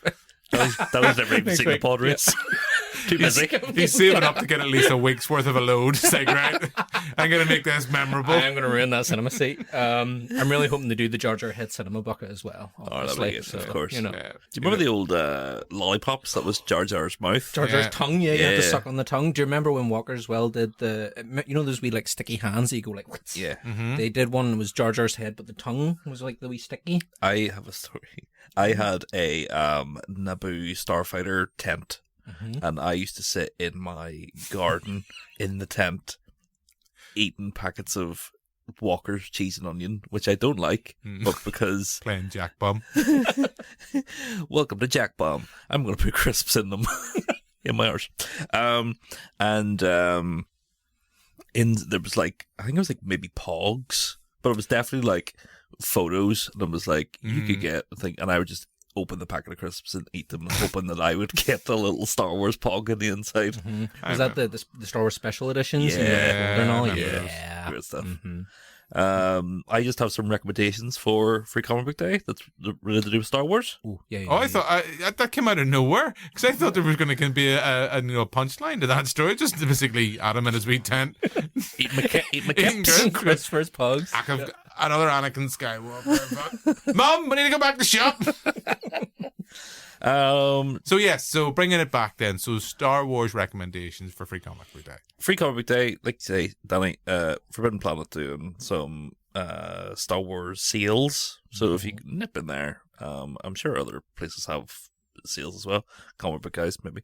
But sorry, Aaron. The Lando series, written by Charles Soule, is probably one of the best Star Wars books ever written. It's so minimalist, but like it gets into the relationship between Lando and Lobot, which shouldn't be as exciting as it is, but it really is. It's really good stuff. Kieran Gillen's Vader run is fantastic, including Immortal Vader, or no, Vader Down. Vader Down's fantastic. Vader Down storyline, which is fantastic. And then the main Star Wars run by Jason Aaron, when it came back, is great. It was continued by Kieran Gillen afterwards, but I have read every issue, and there's never been a point where I was like, that was a shit issue. There's always something great. I never could get into it. I got about the first 20 issues or so of it, and I just eventually, if Aaron's still listening, he'll know that I eventually just here, man, I want to trade these in. I'm going to move on. I just need to go back to reading nothing but Batman. I never hated it, but never got massively into it. I actually did I don't know if any of you read, remember the original draft that Lucas came up with, the Star Wars? Yes. When they turned that into a graphic novel series, I thought that was great. It was weird because certain things are slightly different, and isn't it Starkiller? Isn't that what it is? Is Anakin Starkiller or something along that lines? It's been a while since I've read it, and I haven't picked them out of my boxes in quite some time. Or misses. But I thought that was great. Danny, just one run. Any comics you want to recommend? Oh, comic recommendations. I mean, there's loads. I like the Marvel Darth Maul run. I think it's very good, and even then the Dark Horse Darth Maul run as well is very good. And with Darth Maul, really, as you say, underutilized in the movie, but they did so much with him after it. So they got their money's worth that way. Oh, absolutely. Yep. Also, and sadly, it doesn't look like, because he's kind of teased at the end of the Solo movie. Is the Lando series still happening? It's turned into a movie. Okay. So you might see something there. Maybe. I think we'll get him in the Star Wars Outlaws game, potentially. That'd be fun. Or is the Lando, is it going to be a prequel to even the Solo stuff, or is it going to be a continuation of the Solo universe? It's a continuation, apparently. Okay. But it hasn't really been confirmed. I might see the lovely Emilia Clarke back then. She is in the Outlaws game as well. Also, Emilia Clarke's character, Kira, also runs Crimson Dawn in the comic books, and that little run of comic books is also fantastic. Yeah. But with Maul, the Clone Wars show, there's some essential episodes. Maul's brother, Savage, and Maul finally going after Obi-Wan. Even if you don't watch the whole show, if you watch just those specific episodes, they are fantastic. The Rebels episode, yeah, where Maul finally gets what he wants, and oh my god, so good. Can we talk about that? You said it's spoilerific. Can I just have a wee moment? Can I please have a moment? So there's that. I don't think we're going to stop you. Where I'm too excited. The moment where Danny has had sugar. I've had some. I'm sorry, I haven't even. I'm just pure buzzing talking about it. Just crack. Whenever Obi-Wan and Maul kind of face off on Tatooine in Rebels, right? It's not like there's fire all around them, isn't it? They're sitting there. Obi-Wan's at a wee campfire, and the suns have just set, so it's all black, and they ignite their lightsabers. And Obi-Wan goes for the Obi-Wan pose with the lightsaber up over his head and the hand stretched out, and Maul's waiting for him. But then he switches to the pose that Qui-Gon does whenever he's going to where he's got the lightsaber kind of up to his side, and it's that moment where Maul's look changes, and he's kind of like, I've got him, because this is what his master did. And then there's just a real quick moment, and it's fucking... Listeners, I'm just going to fill you in. Danny's erect right now. So hard. And don't forget that he's not wearing trousers. Because my legs are right. The trousers have been ruined. And none of us have threw any love to Darth Maul's brother. Savage? Yeah, wrote him up. Character. He's good. He's a good lad. Not bad. He's a good. He's not a bad pup. Right, I think we've talked a lot about Star Wars. We're going to move on. Now, I know we're going to talk about any other movie that we've been watching. But before we do that, earlier this week, I got a chance to speak with the directors and one of the stars of new films out on VOD. That is Witch. It's available now to seek out, and I got a chance to speak with the director, Craig Hinde and Marc Zammit, along with Sarah Alexandra Marks, who stars in the film, and we'll play a clip of the film, then you'll hear that interview.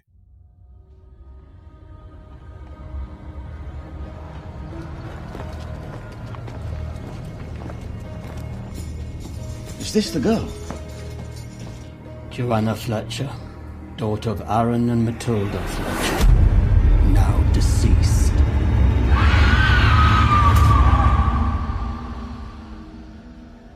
What do you actually know about witchcraft? So that's a clip of Witch. It's available now on various VOD platforms. We're going back to England in 1575. And I'm delighted to say that I'm joined by one of the film's stars, and that's Sarah Alexandra Marks. Sarah, hello, how are you? Hello, Jim. I'm well, thank you. How are you? I am good. As I said to you before we started to record, no one ever listens to you when you complain. That's the valuable life lesson my late father told me. Never complain and always say it wasn't you.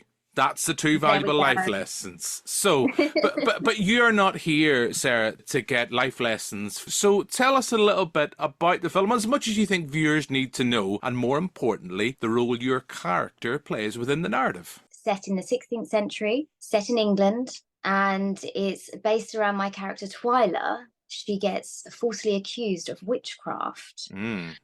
And her husband has to set out on a journey to prove her innocence. Otherwise, that can result in her death. So the stakes are very high for them both, and they go on the run while trying to prove her innocence. So it's very, very intense.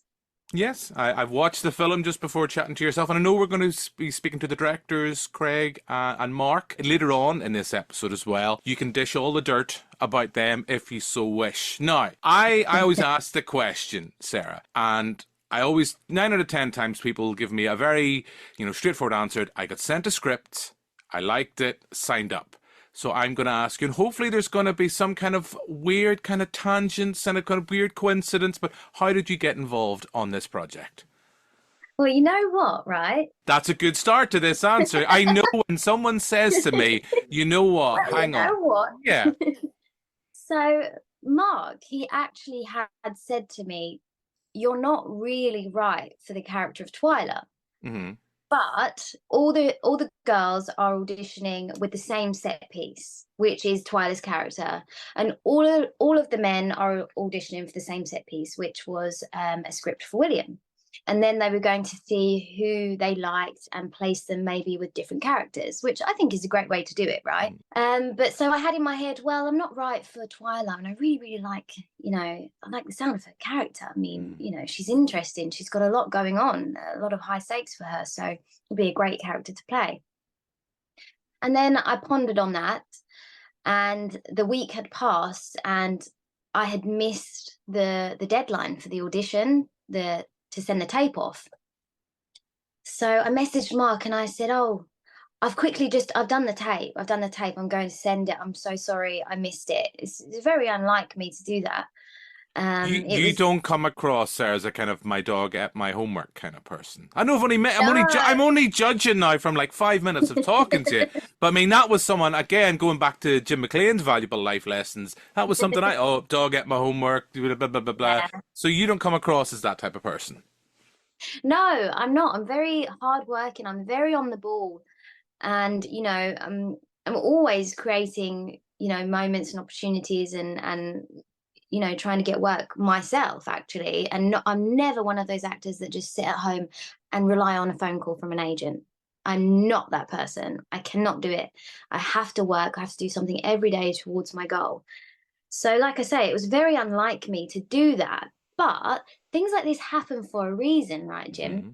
So I did the tape and I sent it to Mark. And at that time, Mark and Craig and Nick, who's actually also in the film, were doing the live auditions on Zoom. Because it was COVID still, it all had to be done by Zoom. So they were in the middle of doing those auditions with everyone, the guys and the girls. And then he sent it to Craig, and then he came back to me and he said, can you jump on a Zoom right now, to do another round of auditions live, because we're doing them now. So I said, yeah, okay, sure. So I did the tape, finished it, sent it. 5 minutes later, I'm on a Zoom call with Mark, Craig, and Nick. And without giving too much away for the viewers with what scene I did, but it was quite an intense scene with actually quite minimal dialogue, which is sometimes really hard to do for a tape. With it's a lot of looks and a lot of emotion that you have to portray. So and Craig and Mark had me do it like about 5 times, I think, just to really see whether I could keep that level of emotion up. It was actually quite an intense live audition on Zoom, if I'm honest. I'm not gonna get you to recreate it now. I'm not gonna do that type of thing. Yeah.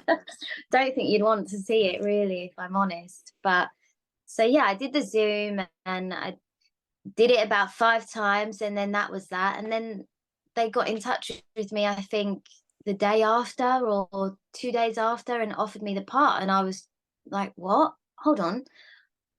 Really? I've got the part? First of all, I thought I wasn't even right for the part because obviously maybe they had visually someone else in mind or a specific look in mind, and I just wasn't that. So it was all quite a bit of a shock, and I thought, I'm now going to be playing Twyla, and I'm going to go to Hungary and shoot on an epic set from The Witcher. I have to say, I mean, the set looks fab. The set looks fab. And I think that does a lot of the heavy lifting for a film like this. And I always say this phrase, and I always feel like I'm tiptoeing around things. A film like Witch, it's clearly working on a limited budget. I get that and I understand that. But I think the directorial duo here, Craig and Mark, as we've mentioned, they know what they're working with. And again, we've got actors like yourself. So just because you mentioned COVID and you kind of mentioned and with kind of having to do over Zoom, was that still an issue when you were filming, or was that a thing in the past, like social bubbling and things like that, or had that passed at that stage when you were filming? There was no social bubbles. Nothing was determined to how many people to have around, but there was the trouble with flying and COVID testing or having, the COVID jab and all of that stuff. But that was really the only sort of trouble there was with regards to COVID and filming. Yeah, and all that stuff feels like a lifetime ago now. I was only saying to my lovely wife a couple of days ago, I mean, I remember having a queue to be in queue for Marxies and things like that. And that's just me going shopping. Here's people trying to make a movie. Generally, your memories, Hungary, the set, the filming, how long did that take and what was that experience like for you? I think we filmed on the set in Hungary for 9 days. And then we did 3 days in the UK when we come back. It was an unreal experience, Jim. Seriously, it was such a dream come true to rock up and see that set. It was just, I don't know. It was just it was a bit of one of those moments where you have to pinch yourself and you think, whoa, am I awake or am I dreaming? It's one thing just getting a job as an actor, because that is so hard as it is. And then to get a job that takes you to a country that you can explore and something new. And then to that particular set where they filmed The Witcher. And before we went in, there was a huge film being shot there, a massive studio film. And then there's our little indie film walking in, and there's all of these massive white trucks for the previous film, and they take down their stuff. And then there's us guys with our 3 little minivans. It just felt so surreal. It was just an epic feeling and experience. And then you said, so 9 days Hungary, 3 back here. That's, I mean, I guess I come back to that point. When you're working on these smaller budget projects, time is money. So you're kind of working at that quick pace. So how did you find that? Is that, you mentioned earlier on, you're hard working, you're not going to sit in your laurels, you're not going to rest on your laurels. So I imagine that you want to bring your A game, you're going to push yourself. So how do you find that quick turnaround for that shoot? Well, we were told when we accepted the roles, we were said that they are going to be long days. There will be some days that are longer than the rest, and working hours that are out of the norm, but we need people to commit and have their heart and soul in so that we can make this work, because like you say, time is money and time is of the essence. So they had checked that before, so there was no divas, there was no one complaining about how long we'd been on set or how long we were waiting to film. We all just got on with it. And it just works. They assembled such a great team together, the cast and crew, that it worked. It was a great experience. Even in our downtime when we were waiting to film, we all got along like a family. We filled the time with getting to know each other and playing games, which then, that when we went onto set with each other, we were all so relaxed. And I think that helped us excel more within the scenes and be a lot more close, because we were getting to bond. So it all just worked. It all went hand in hand, the downtime and on set. It's just a great experience. Hopefully nobody's getting any witchcraft books or anything like that, getting any ideas from the film. Sarah, I know you are pushed for time, and I know you've got a few of these junkets to do. We have Witch now. What are we going to see you in next? What projects are you working on that I might be kind of reaching out to you in Zoom in the future for another interview? I have a Howard J. Ford film, Escape. That's coming out in the UK in June. It's currently out in the US and Canada now, but UK release is June. That is one to not be missed. Okay. It's an action thriller. And then the back end of last year, I shot another Howard J. Ford picture in Thailand called River of Blood. It's written by Tom Boyle. And that is an action horror. So that might be a little bit up your street with the horror. That's in post-production at the moment. So we shall soon see when that will come out, where that will be released and when.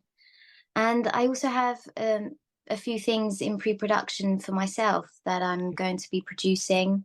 I've written one feature film, and then I'm co-producing with Louis James. He's written another film. And then we have another entity by a completely new writer. So we have 3 projects for the both of us that we're going to bring to life, hopefully with our really good friend Lucas A. Ferrara. So there's a lot in the mix, Jim. You're a busy bee. Yeah, you have to keep busy, and we'll see which way, the universe takes us, on which film will be next. I know, and maybe you did mention it and I haven't picked it up, but just because you mentioned, I know I'm going to have to let you go, but you've mentioned producing, you've mentioned writing, acting. Any possibility jumping behind the camera as well? I already have. I shot a film called Snowdrop, a short film that I had written. I directed and I co-produced with Louis James again and starred in it. And then I caught the bug for it, Jim. I loved it. I loved being behind the camera and seeing that side of the production.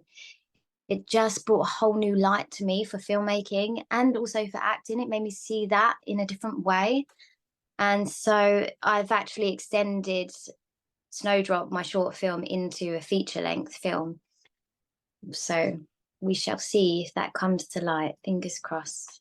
Fingers crossed. Sarah, it has been an absolute pleasure. Good luck with the film, and by the sounds of it, whether it's through Banterflix or through our film festival, maybe our paths shall cross again. Thank you very much.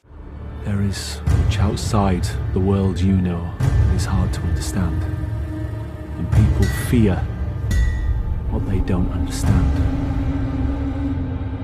It is far easier for them to maintain their order through fear. This heresy is a plague amongst our town. Their religions, their laws, nothing more than fear, masquerading as righteousness. But if this girl were innocent, then surely her conviction would be an injustice. Tomorrow there will be a trial.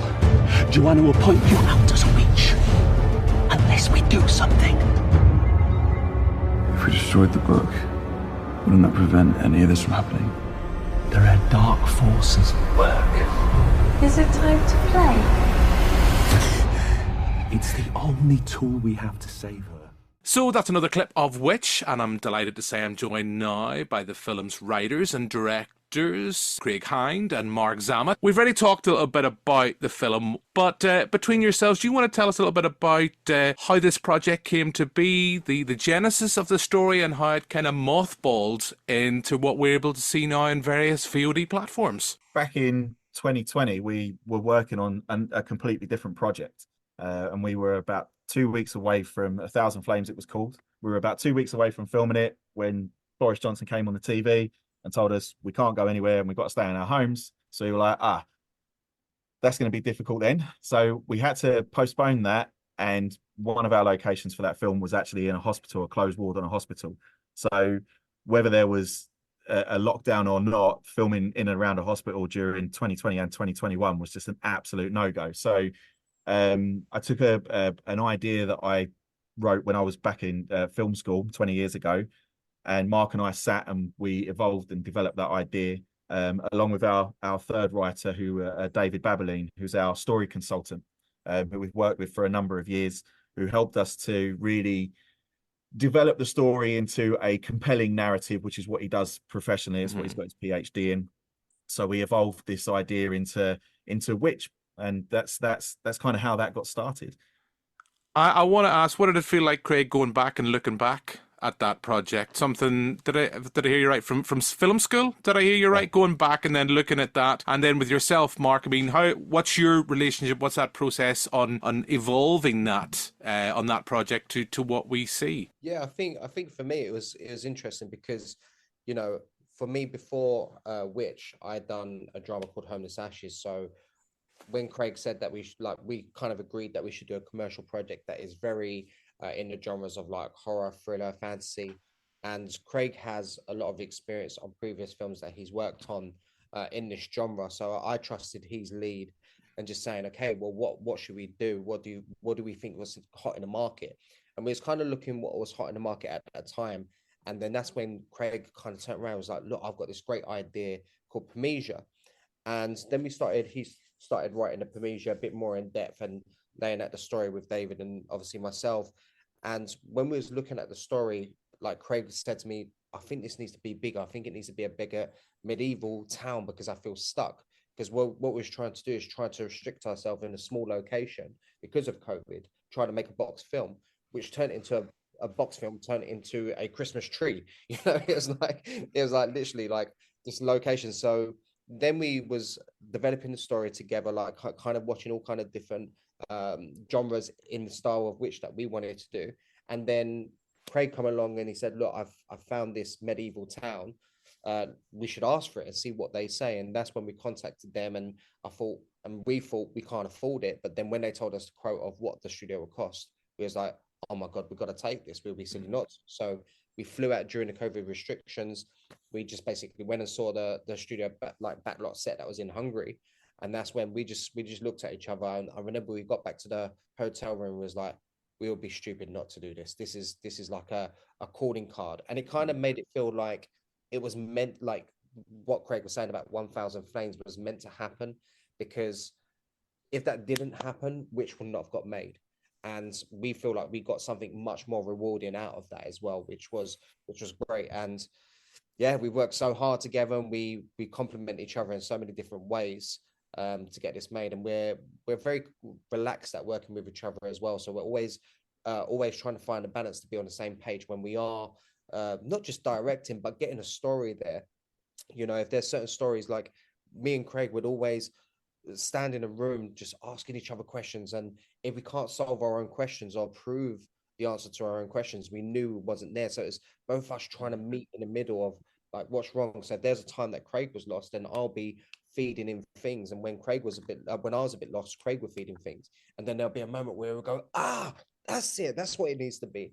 So yeah, it's fabulous working with Craig, and that's how the whole world and idea of Witch developed, and it come all from Pamesia, which Craig wrote when he was in college, film school, which he and it definitely comes from a bit of a sort of a morbid fascination, I suppose, with especially where I grew up in Essex, with the history of witch hunting and the things that happened here, and the historical figures, you know, Matthew Hopkins and people like that in the you know, the 16th and the 17th century. And that the film, I suppose, is much like some of my own take on that history is a kind of an indictment of that hysteria that existed at the time, and it's very much an indictment of mob mentality and how quickly you know, things can get out of control in society when you have that kind of propaganda machine pushing an idea onto the masses of how dangerous and bloody like these things can work out, and which the undertone of which is very much an indictment of that. Craig, I just want to come back. I know I asked the question because I'm always curious, because I'm sure you're not the only filmmaker during lockdown who went back and looked at old projects, then kind of had a little more time than what they maybe thought they were going to have. But just what did it feel like going back and looking at that script now? I don't know how many years had passed. I'd say maybe 5 at most, maybe even 3. I don't know. But looking back, I'm 39 now, so it's been a good 20 years since I wrote. Yeah, Paramnesia is the typical film student. I was, writing stuff that was trying to be too clever and was overly complicated and things like that, and made all kinds of dozens and dozens and dozens of short films that I do look back on now and I think, what on earth was I doing? Like, what was I thinking? I don't understand what I wrote here. Everybody will always be their own worst critic. Yeah, That's the way. Paramnesia was definitely one of those. It was a very complex idea that I still might go back to in its pure form one day. So I don't want to ruin too much here.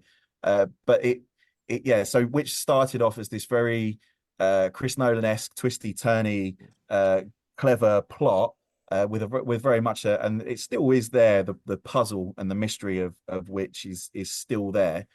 But yeah, looking at it, I started to write it and I thought, wow, this is great. I can take this story that I wrote here and I can frame it in this witchcraft and this medieval witch hunting stuff, which was on my mind at the time. Started to write it and then realized that it's way too complex a story, I think, to be commercially viable. It feels like more of an art house project now. That's not what we want to do, because of the business end of it was that we were bringing our execs and our investors from 1,000 Flames onto Witch because we didn't want them to have a bad experience during COVID. So we worked very, very hard to make sure that their money wasn't lost and things like that.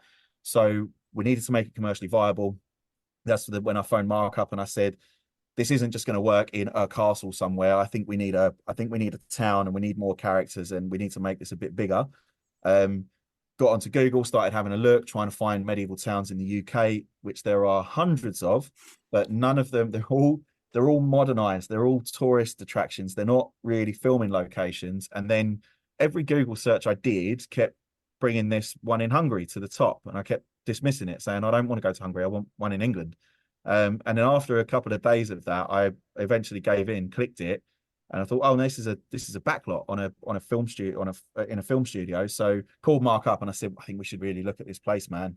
Got in touch with them, realized that it was within budget, flew over there, had a look, realized very quickly that it was the set from season 1 of The Witcher. So that was a massive buzz. Obviously, I was a massive Witcher fan. And then we ended up sort of writing a lot of the nuts and bolts of the story around the set. We spent the day on it, realized the locations we had, what we could do. We knew the essence of our story, what the spine of the story was. And then we could start figuring out and almost blocking out the entire film while we were there for the day. Came back, I wrote the screenplay, and then we cast it and away we went. I said at the time when I was speaking to Sarah, you're working on a limited budget. We get absolutely. That. That's the type of film that this is. But I think your set in particular, and I guess as well your costumes, there's a lot of the heavy lifting for you. So I want to then come back. So we've talked about the evolution of the script. What's your memories? Did I hear, was it 12 days? I'm sure it's a slog, long days, working hard. But what are the things that come to mind?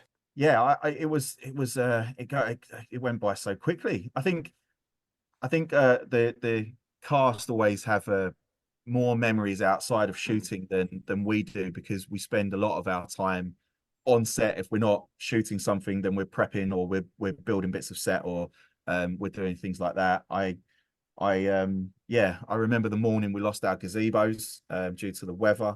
So our entire setup was several very cheap gazebos, rather than obviously paying out for the nice green rooms and stuff in the big studio. We just had our little gazebos set up, and I think we were 3 days from the end, so it would have been day 6 of the 9-day shoot in Budapest. We turned up in the morning. I was with the camera and lighting crew in our Airbnb, so we turned up in the morning with the caterer, and all of our gazebos were upended. So our entire makeup area where the tables were out, we had the gazebo was gone. That was in pieces over on the grass somewhere. And I realized that everything was there apart from the beard that Russell Shaw wears is obviously not a real beard.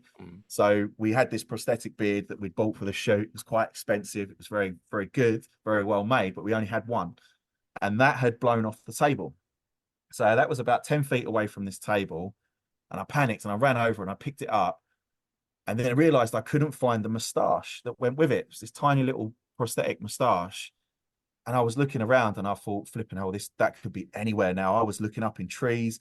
I was running onto the set and I thought that could be on a roof somewhere for all I know. I am sure, Craig, flipping hell was not the word you said, but we'll keep it clean. I'm trying to be, that wasn't the word that I used. And the caterer was over in his gazebo laughing at me as I was running around trying to find this tiny little fake moustache on this set. And in the end, after about 25 minutes, I gave up and the guys were all coming over from the hotel, which was a bit further away. So we picked up all of these tables, moved them into an interior part of the set where obviously we had to then work from.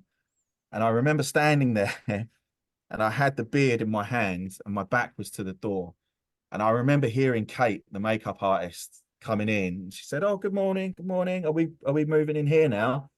And as I went to put the beard down, I kid you not, the moustache fell out of it. I absolutely just could not believe my luck. And literally, she was walking up behind me as well. That's probably my biggest memory from the set was that panicky morning where I thought our shoot's over, because if we can't put a moustache on Russell, we can't finish shooting this film.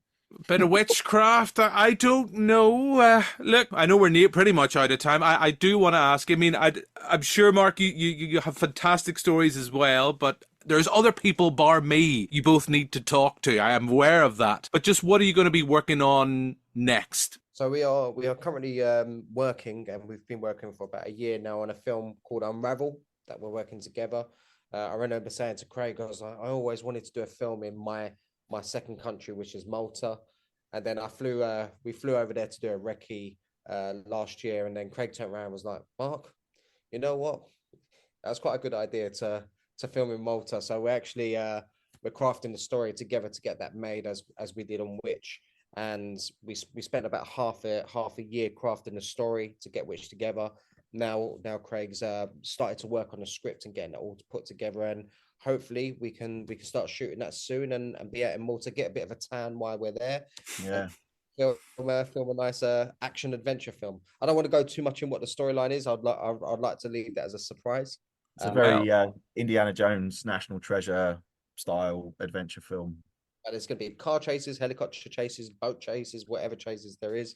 And it's going to be, we're trying to find how we can just jump over that hurdle of doing something a bit bigger than what we've done on Witch. Well, I'm intrigued. Hopefully our paths shall cross again. We'll be able to talk about it. And more importantly, hopefully there is no horror stories with gazebos and missing moustaches.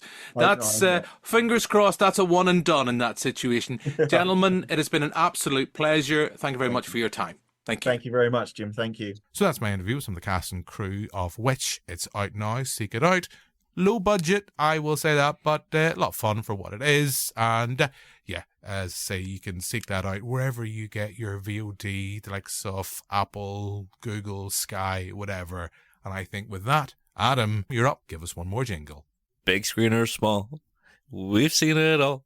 It's what you've been watching. Boop boop. Oh, the wee boom boom. I like that. Yeah. It's almost as good as your Gers from the TV show, Danny. Yeah. Oh, I think Danny's Gers are better. Scottish girls. Oh, my trousers have come off.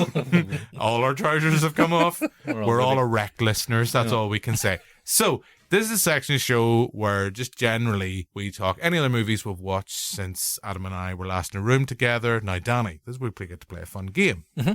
We get to guess how many films Adam has watched since the last week.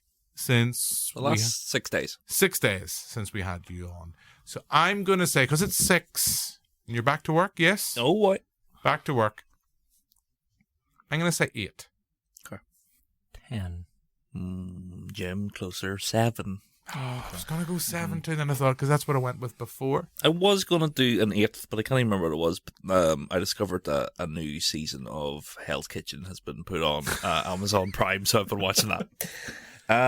First movie of the week, The Toxic Avenger, a cheeky rewatch, fun movie. You know, it doesn't set the world on fire, but it does have a lot of fun stuff. Has a remake of that been out yet? It's coming out this year with Peter Dinklage, Kevin Bacon, and Elijah Wood. Mm-hmm. Then I watched Pumpkinhead, which someone's getting ready for the halfway to Halloween phase. It's strange watching Lance Hendrickson in anything but Alien. Like, he's like a farmer in this, and I'm like, why are you not in a spaceship? You watch him in The Mangler or The Mangler 2. We talked about this in the Aliens pod. Oh yeah, The Mangler. Then I watched, and of course I had to text Jim, the Muppets Most Wanted. Had you not seen it before? No, I'd seen it many times. Oh, right, okay. I love the Muppets Most Wanted. We'll talk about that. You watch it again. I'm going to start singing. Then I watched a new movie on VOD called Snack Shack. The director's previous movie came out during COVID called Dinner in America. It's one of my favorite movies I've seen in the last 5 years. It's such a good movie.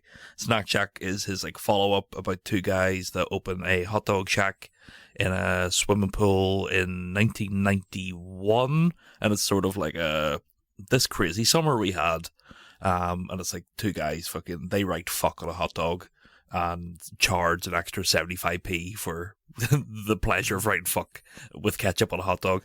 Very fun movie, great emotional beats by the end.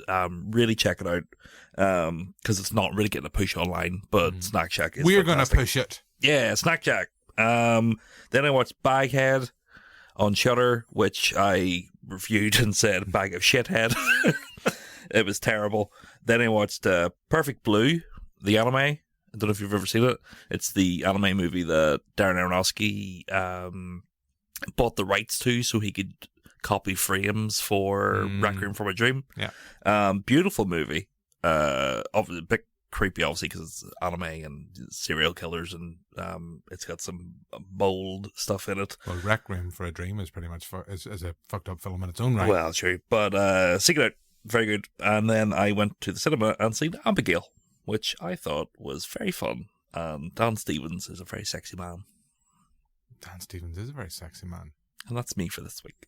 That's me. Because, funny, I was going to go see Abigail in the cinema this week, and then as I alluded to at the start of the show, my mum, once in a blue moon, was like, it was her birthday the weekend, she was like, fancy going to cinema?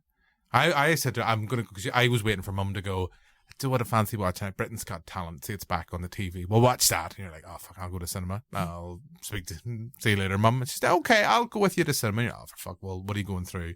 Trying to see Godzilla Kong. Mum's not going to want to go see that. Abigail, no. Immaculate, probably not. The First Omen, maybe, but probably not. Can't think of anything else that was out recently off the top of my head. I thought maybe had Wicked Little Letters still been in cinemas, I could have taken them on, but it's gone. All that effing and the jeffing is no more on the big screen. And weirdly, on the Omniplex, they're doing their retrospective, this big, I think it's called their Big Movie Marathon, I think they're calling it. I was raging because I missed Terminator 2. I didn't realise it was on the cinema.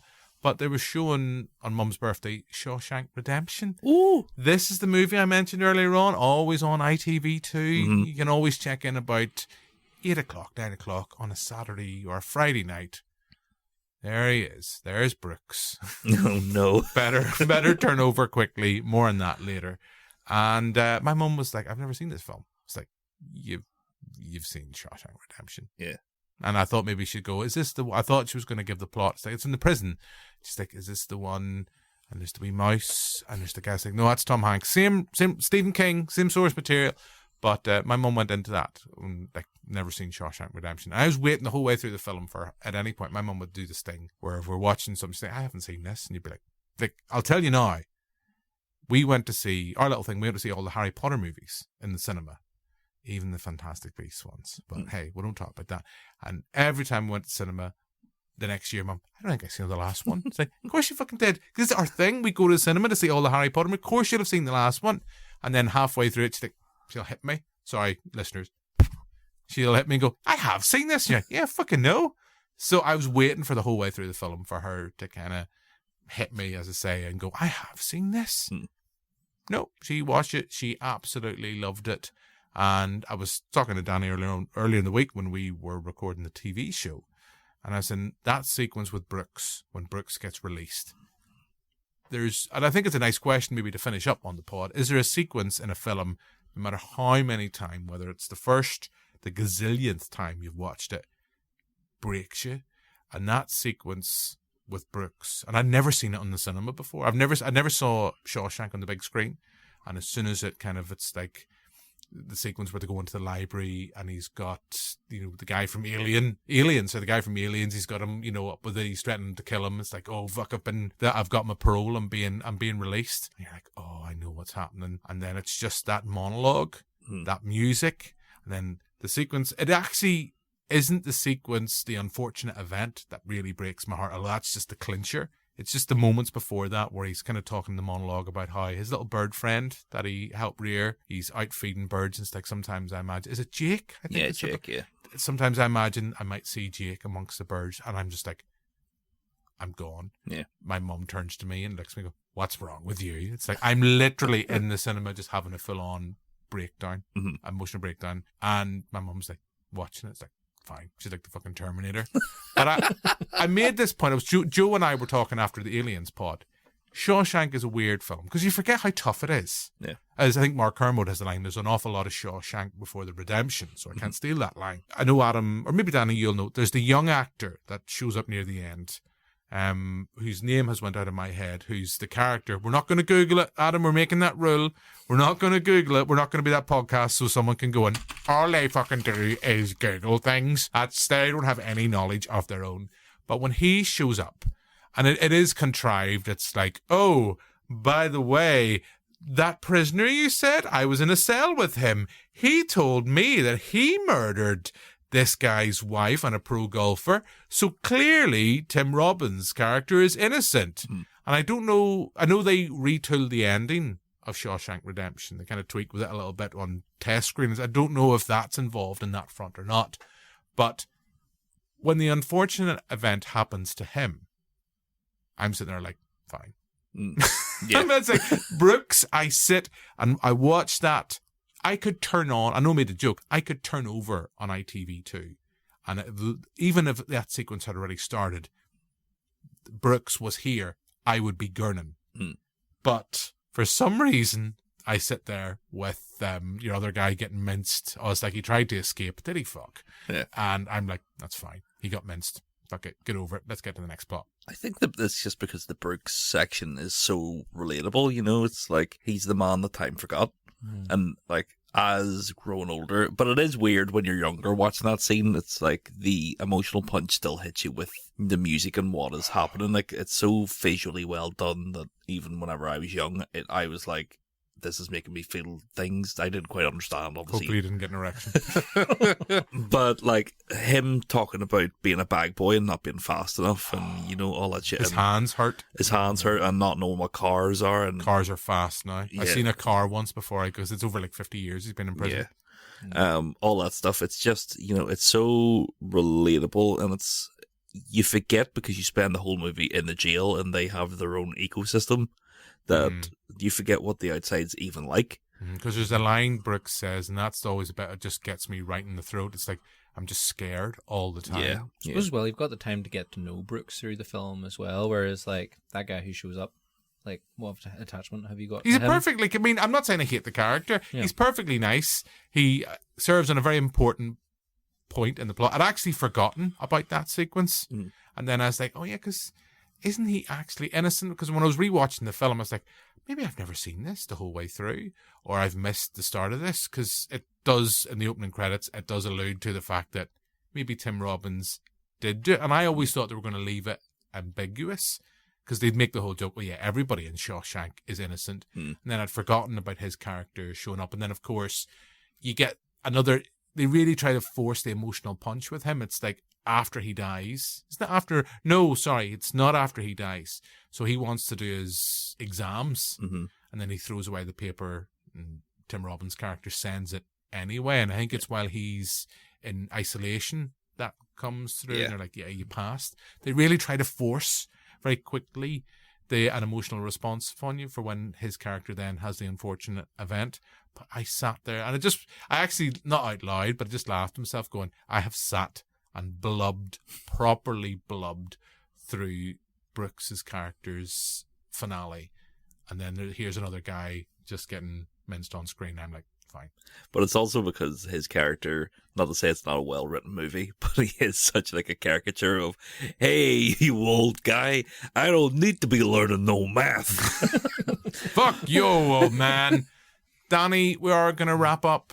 But, anything else you've been watching? And I guess, I know I asked that question. Do you both have a sequence that you watch, and no matter how many times you see it, it'll always reduce you to tears? The only other thing that comes to mind instantly is the sequence in Big Fish, where he's in the bath, and Brian Cox is like, I think the line is, I don't think I'll ever dry out, or something like that. And I remember watching the film first time blubbing, and I remember watching it for the TV show, and I was doing something at the same time. I was kind of working on a project, and I had it on in the background because I knew I'd seen it. I was just refreshing myself. That sequence come on, I just gone. I think for me, the one's always Darth Maul's death. Darth Maul dying. No. Star Wars never evoked a real. Death? It just quite. No, even at that, I think now with like everything else that's happened in Star Wars, I'm like, why did Qui-Gon have to die? Han Solo's unfortunate event with the Empire's, poor safety record on railings. Bullshit. Yeah. The quote Bill Taylor.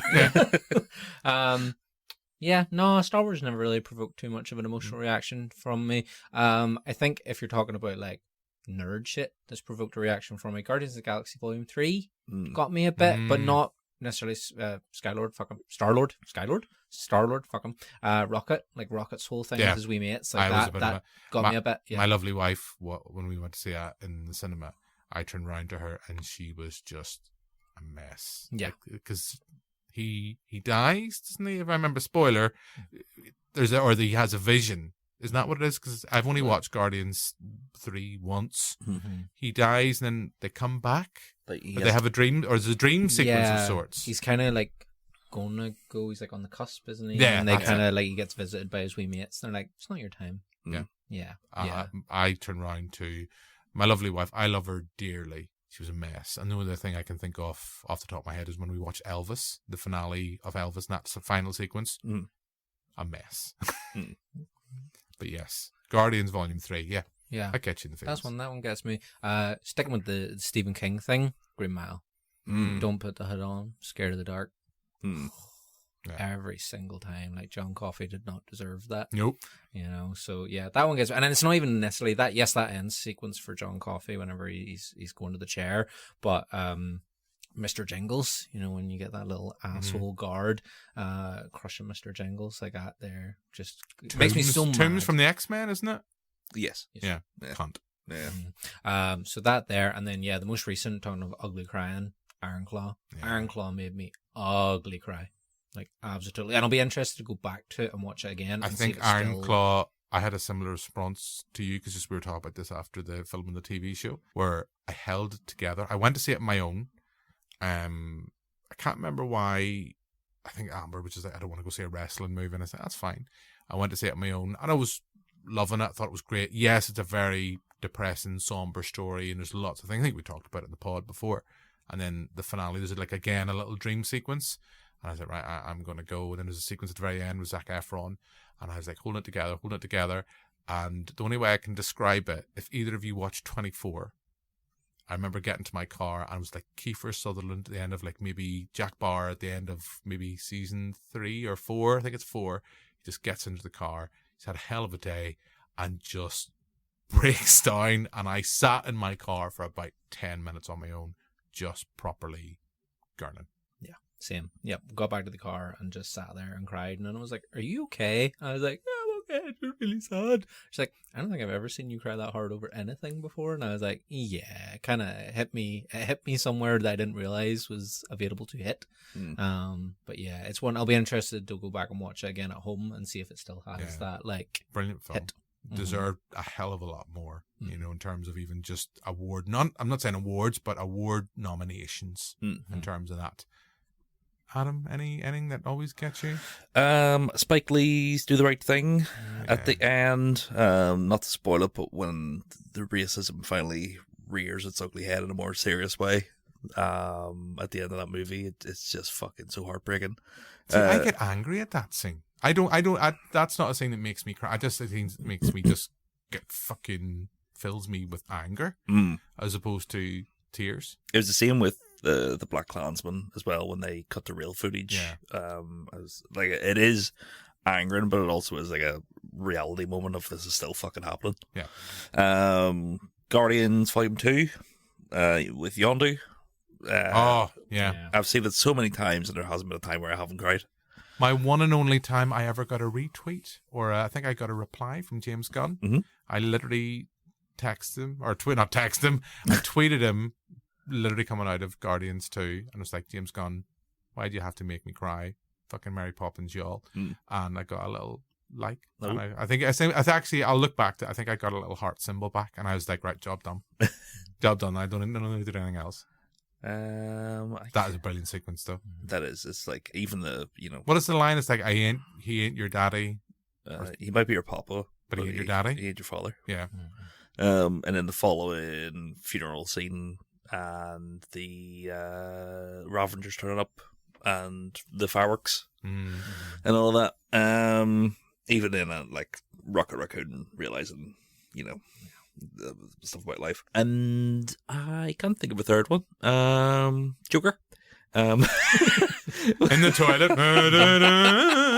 When I realised that I can't find my Blu-ray, I'm going to have to buy another one. I'm like, oh, again. Some people just want to watch the world burn. Some people just want to watch shade films.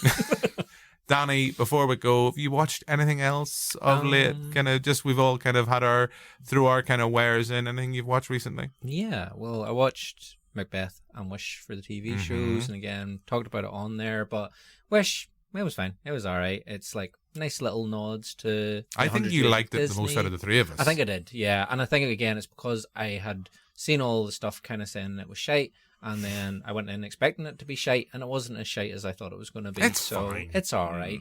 I think the nicest thing was like the little constellation images during the credits of all the like Disney characters. I was like, this is nice.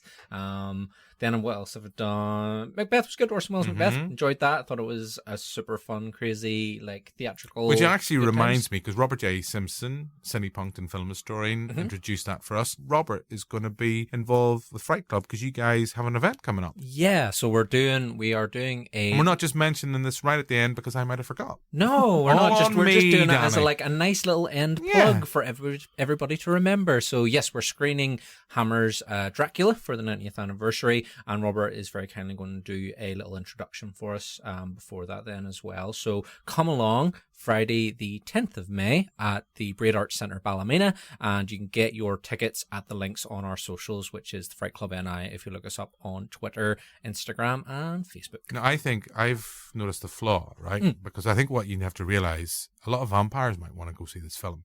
So you need to invite them into the Braid. I don't think, You're all very, very welcome. I don't know if buying a ticket clarifies or I don't does that consider as an invitation? Yeah. So I think now, as you've just done, Danny, you've got the opportunity. Any vampires out there? Yeah, more than welcome. Come on in. It's all yours to sit and watch the movie, suck blood, whatever you want to do. Suck on some guys and some girls. A whole bunch of. I'll be there.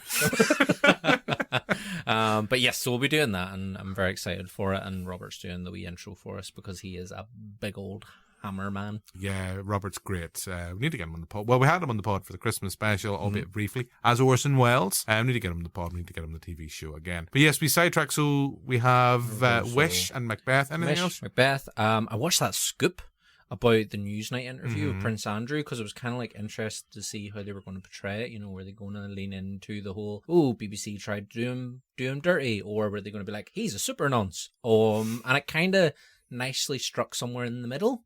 Where it's kind of like, he might have been doing a bit of nonsense. I thought it was fine. Yeah. Again, I thought it was fine. We did that a couple of weeks ago on the TV show. My issue was, it's from the point of view from Billie Piper's character, who's charged with her job is to book these guests to arrange the interviews that they might not necessarily happen. I know we're going to get another, like a TV, we're going to, not just a movie, but a series about this. I think it's Ruth Wilson is going to be starring as Emily Maitlis. It's going to be her point of view. I don't know if we need, I think I kind of piffily said it just felt like a feature-length episode of The Crown focused on that particular period for Prince Andrew. And it's a perfectly fine job, but I think probably just watch the Newsnight interview itself. Yeah, I would agree with that. It's good, and there is the acting's in it. The acting in it is good. Yeah, and I think everybody does a good turn in it. It's fine, but yeah, you're right. I think you could just watch the Newsnight interview and still cringe just as much at all the answers. What I will say is, though, again, without going into all deep and kind of as we try to wrap up and try to come across as flippant, you know, the Newsnight stuff is amazing. It's gobsmacking, particularly when you think the Prince Andrew thought that interview went well. Mm-hmm. But I think what Scoop does, at least reference it enough that you might want to go seek out more, is a little bit more about the Epstein stuff. And Netflix themselves has a great series, and I say the word great very loosely in the fact that it's a very depressing, film that just gets you, or a documentary series that gets you angry. The Netflix have a great series about Epstein and what all happened in the island. And there's a brief, I think there's an episode I think focuses on Prince Andrew. But yeah, Secret, I'm nearly certain it's on Netflix. Anything else before we wrap up? Yeah, just the one then. Next Goal Wins. Taika Waititi's Next Goal Wins. And I'm kind of, again, it was fine. It was kind of like, is this Taika's Cool Runnings?